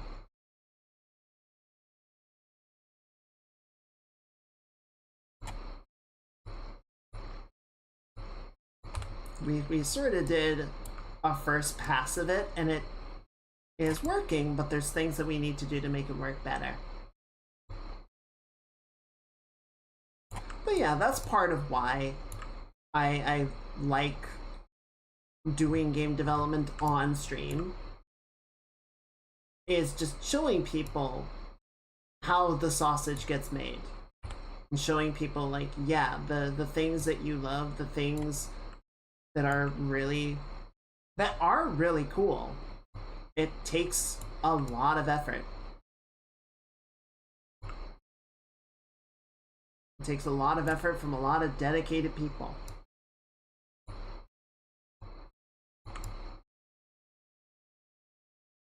Okay. Yeah, just need to finish the leg PVs, and I am, as I keep defending myself, I'm not an animator. I'm figuring a lot of these things out as we're going, which is fun. It's nice to learn things, but at the same time, I also try and do things I'm like, oh god, what is happening? Like mine down a mountain. That was a good way to put it. It just keeps going deeper. And then yeah, like your multi-threading thing that you're like, well, this seems useful, and then you're like, oh, well, still cool. Or we just sort of accidentally discovered a game mechanic tonight. It wasn't the plan, but it turns out to be really cool and really fun, and so we're gonna roll with it.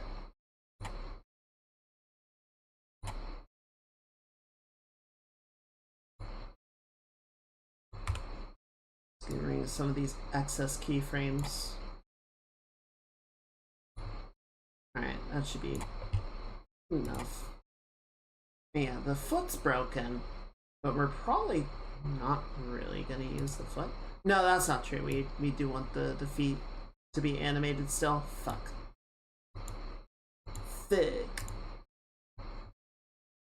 Why are you so... Why are you like this? Alright, I'm just gonna clear out a bunch of the frames. We'll figure it out from there. Nope, that didn't work.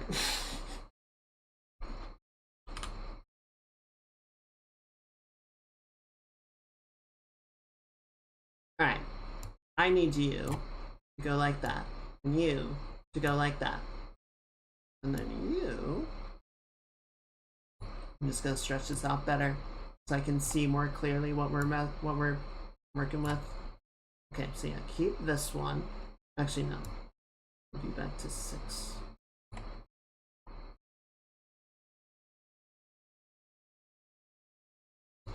If you do not stop two-stepping, I'm gonna break something.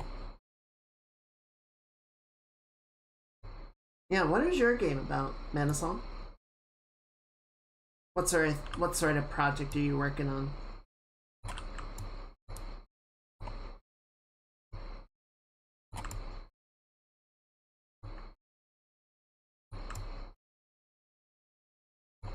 Real-time tactical CRPG. Oh, cool! I feel like that would be really complicated.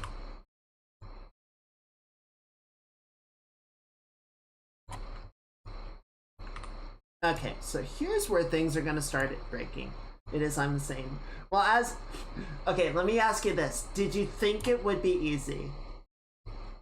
Or did you just kind of dive in and be like, yep, we ball?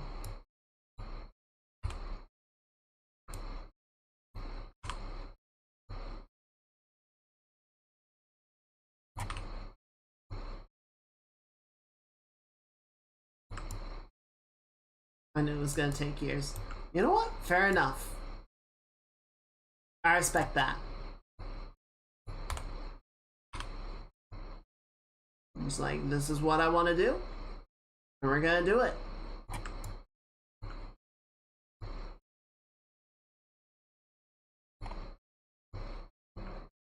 I'm just getting rid of. I'm cutting this down to 3s.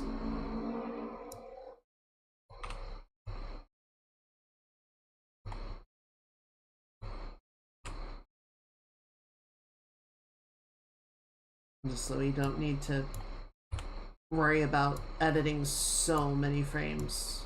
Yeah, 21 is where she starts to get bored. People say to start small, but I can find the motivation for something smaller. Yeah, I get that. And like, if this is the thing that you want to make, then go for it.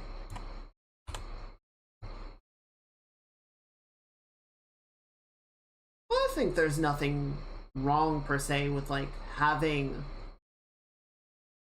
a project with many small things that you can chew your way through, right?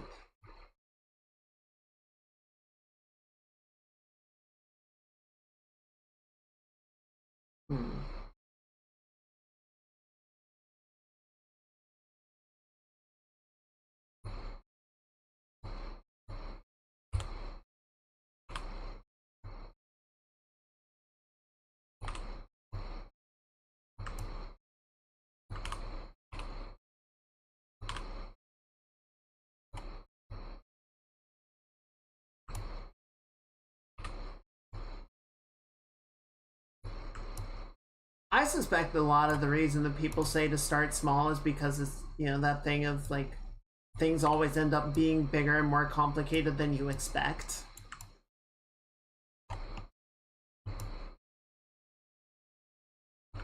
So if you start small, you're less likely to get scope creeped out of all rational mind and body.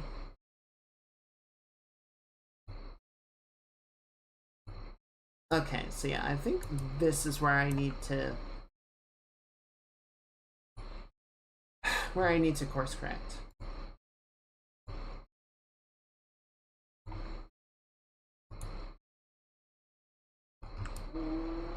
Unfortunately,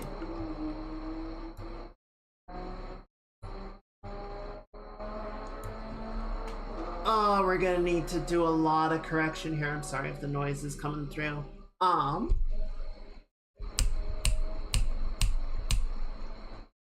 God, we're not gonna have a clean way to mess with this, because the big problem is gonna be these two. Because I, in my interest of making the character fit well, yeah, we're just gonna have to clean this up the brute force way, I think. Because yeah, I was setting up this animation, and you know, it's a little jank, especially with the re-import issues. But you know, I moved the character forward to sort of simulate the hop. You need experience to know how to manage complex code. That's true. Experience in anything is very helpful. Just code management, organization, animation, sound design, all of it. But yeah, you also just need to do the thing to learn to get that experience, you know? The whole need 3 to 5 years experience for a beginner role, and you're just like, fuck off.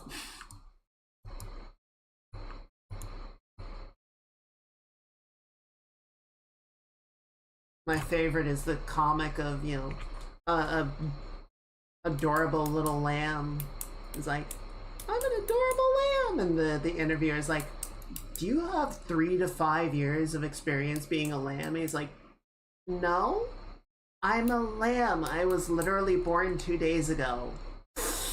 Ooh, sorry, we're looking for at least 3 to 5 years lamb experience.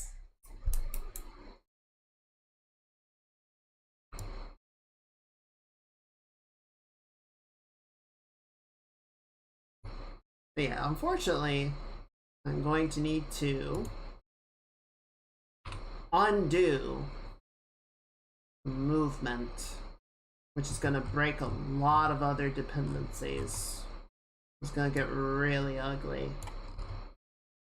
So please bear with while I undo my stupidity.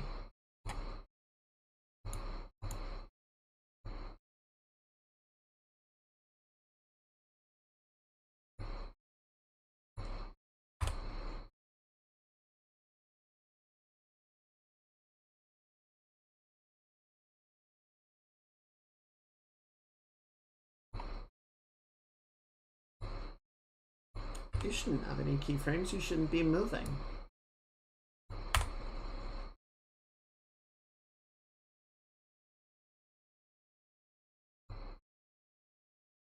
Yeah, see, now things are just...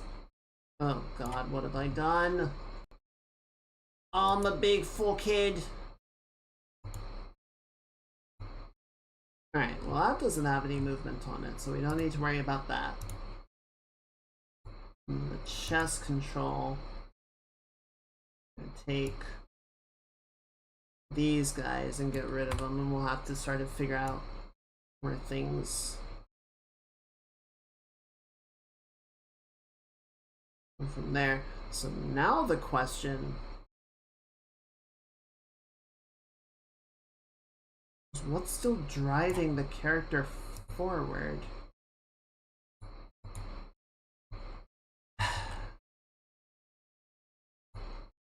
See, it made sense at the time, but I really shouldn't have done it this way.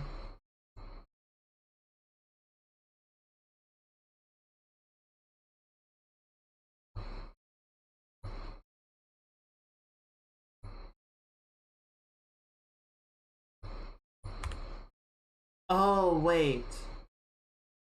Oh, I think I might know. Yep. This value is changing over time.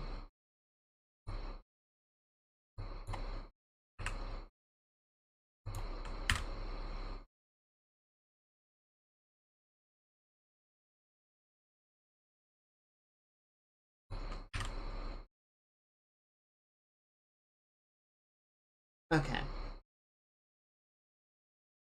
Why are you at 20? Alright. Chat. I'm dumb. I'm dumb and I shouldn't have done it this way. But it's okay. Because now we can practice cleaning up our mistakes.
This is probably one of those things that an experienced animator would know a better way to clean it up. But here we are.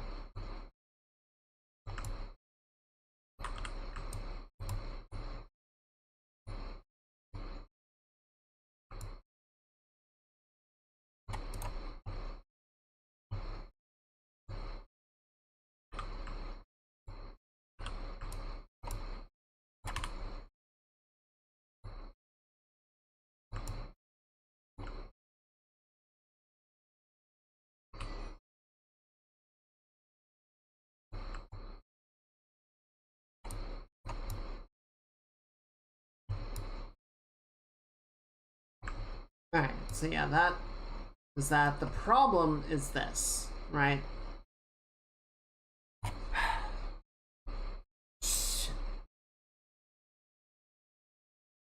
I wonder how experienced animators come by that experience.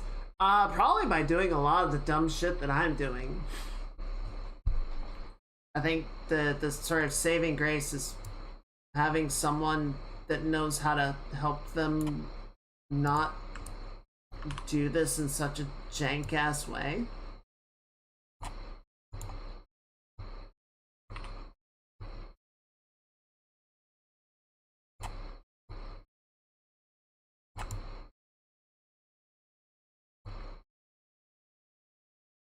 Miss, where is your elbow?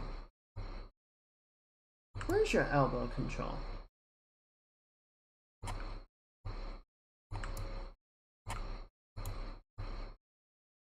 Oh goodness, it's inside your back. Okay, there we go.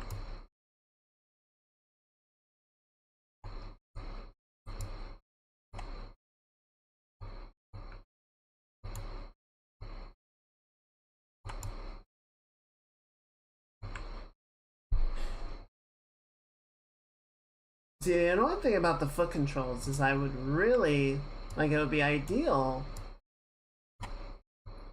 to, just, like, eliminate their forward movement, but some of the forward movement I need.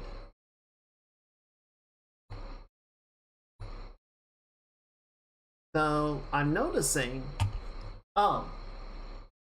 I'm sorry, I have the window blocking a lot of what I was doing, so you guys couldn't see too much of it. My bad. I have too many windows, I can't keep track of them all. There is this really big spike. So we notice, like, through here, it's mostly fine, and then it trails off into the distance. So we can eliminate a good chunk of the headache by just smoothing out this curve. Not completely, mind, but you see, it doesn't break nearly as much as it did before.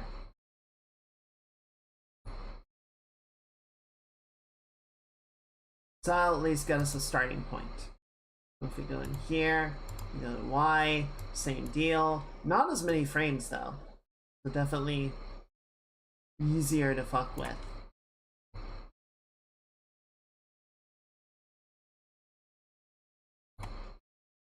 Unfortunately, I think we're going to be spending a lot of the next stream just cleaning this up, but if it will work, But I think we'll get that cool thing that we were sort of looking at before, where we can have the lower body blend the animation at a partial weight, and the upper body blend the animation at a full weight, so that we get a nice sort of in between of, you know, the legs somewhat responding, somewhat planting, and the upper body like fully throwing its weight into the book.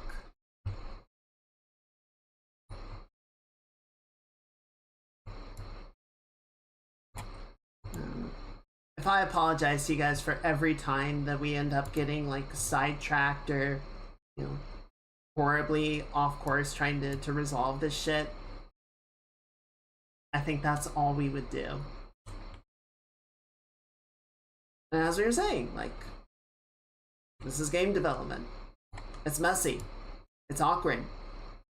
This is the process.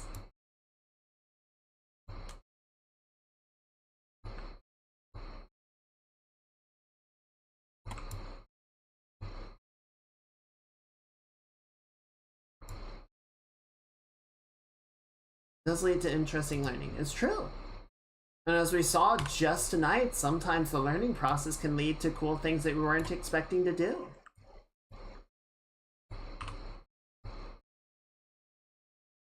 And if you just do the things that you know how to do, you never try things that you're not familiar with, then you never do anything new. You never learn, you never grow.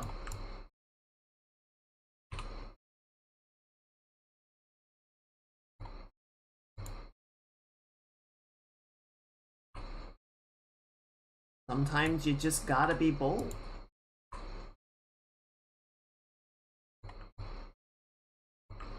How did the three commandments go? Take chances, make mistakes, get messy.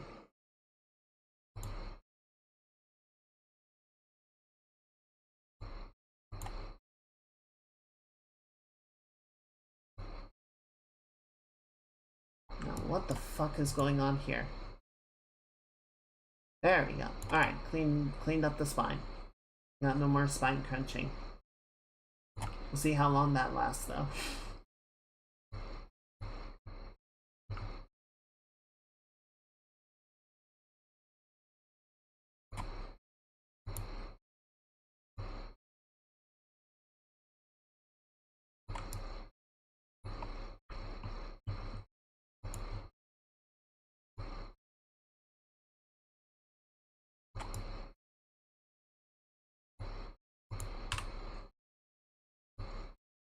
Yeah, you got it.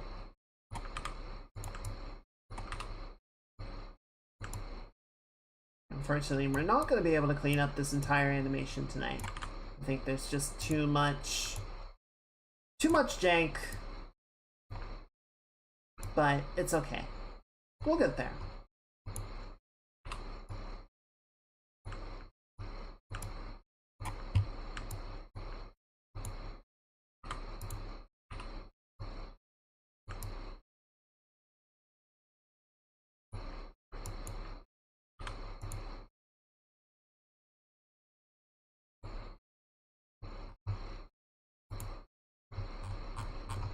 Why is the head IK turned off?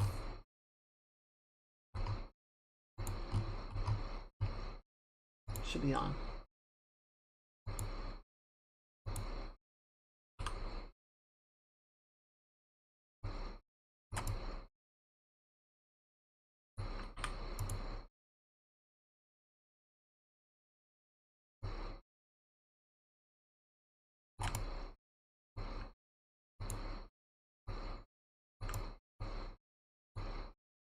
There's definitely some weird things happening. I'm not sure why things got quite as bad as they did. Probably need to dig into that some more later. That's okay.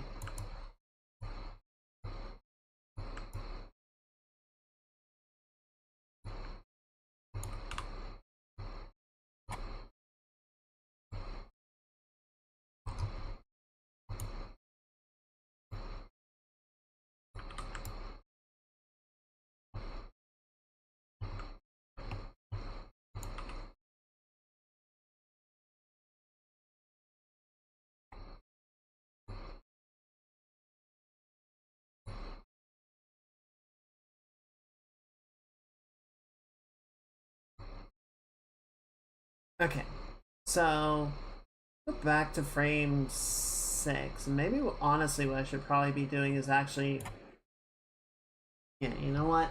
I am looking at this sort of the wrong way, right? I'm trying to like clean this up in a bunch of different places. It doesn't make any sense.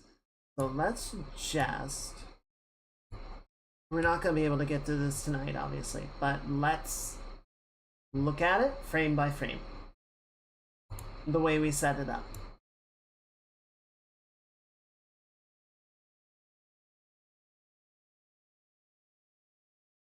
Yeah, honestly, I think we're just going to go through this again.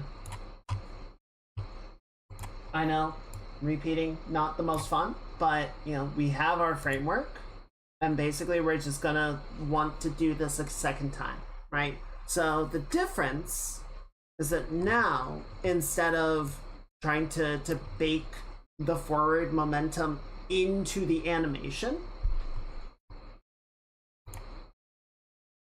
we're going to have it as part of the gameplay, right? That when Jordan throws the book, the character gets launched by a velocity applied to the character. And now we can actually apply that as a game mechanic, that the player can use it to traverse the environment, get over objects, do course corrections. You know, we can use it as almost sort of a double jump. If she like throws herself off and then launches the book, it can, you know, let her like sort of do some cool things like that. We'll mess with the specifics, obviously. We'll fine tune it as the level design comes in, but I think we're gonna go ahead and sort of let the animation side of things, we'll let that sit. We'll revisit it next week, or I might even clean it up off stream. I'm gonna have a lot more time next week, so I might just do it on my own and then spare you guys the repetition of it, and we'll sort of tackle the next part. No worries, Tisha. We're actually gonna go ahead and wrap things up for tonight, but I appreciate you being here. Good to see ya. I hope you have a very good end to your week and a very good start to your weekend. We'll see you next time. Everyone say goodnight. Yeah, let's go ahead and close things up. I'm gonna shut down the YouTube stream. Everyone say good night to the VOD squad, and we will find somebody that we can raid.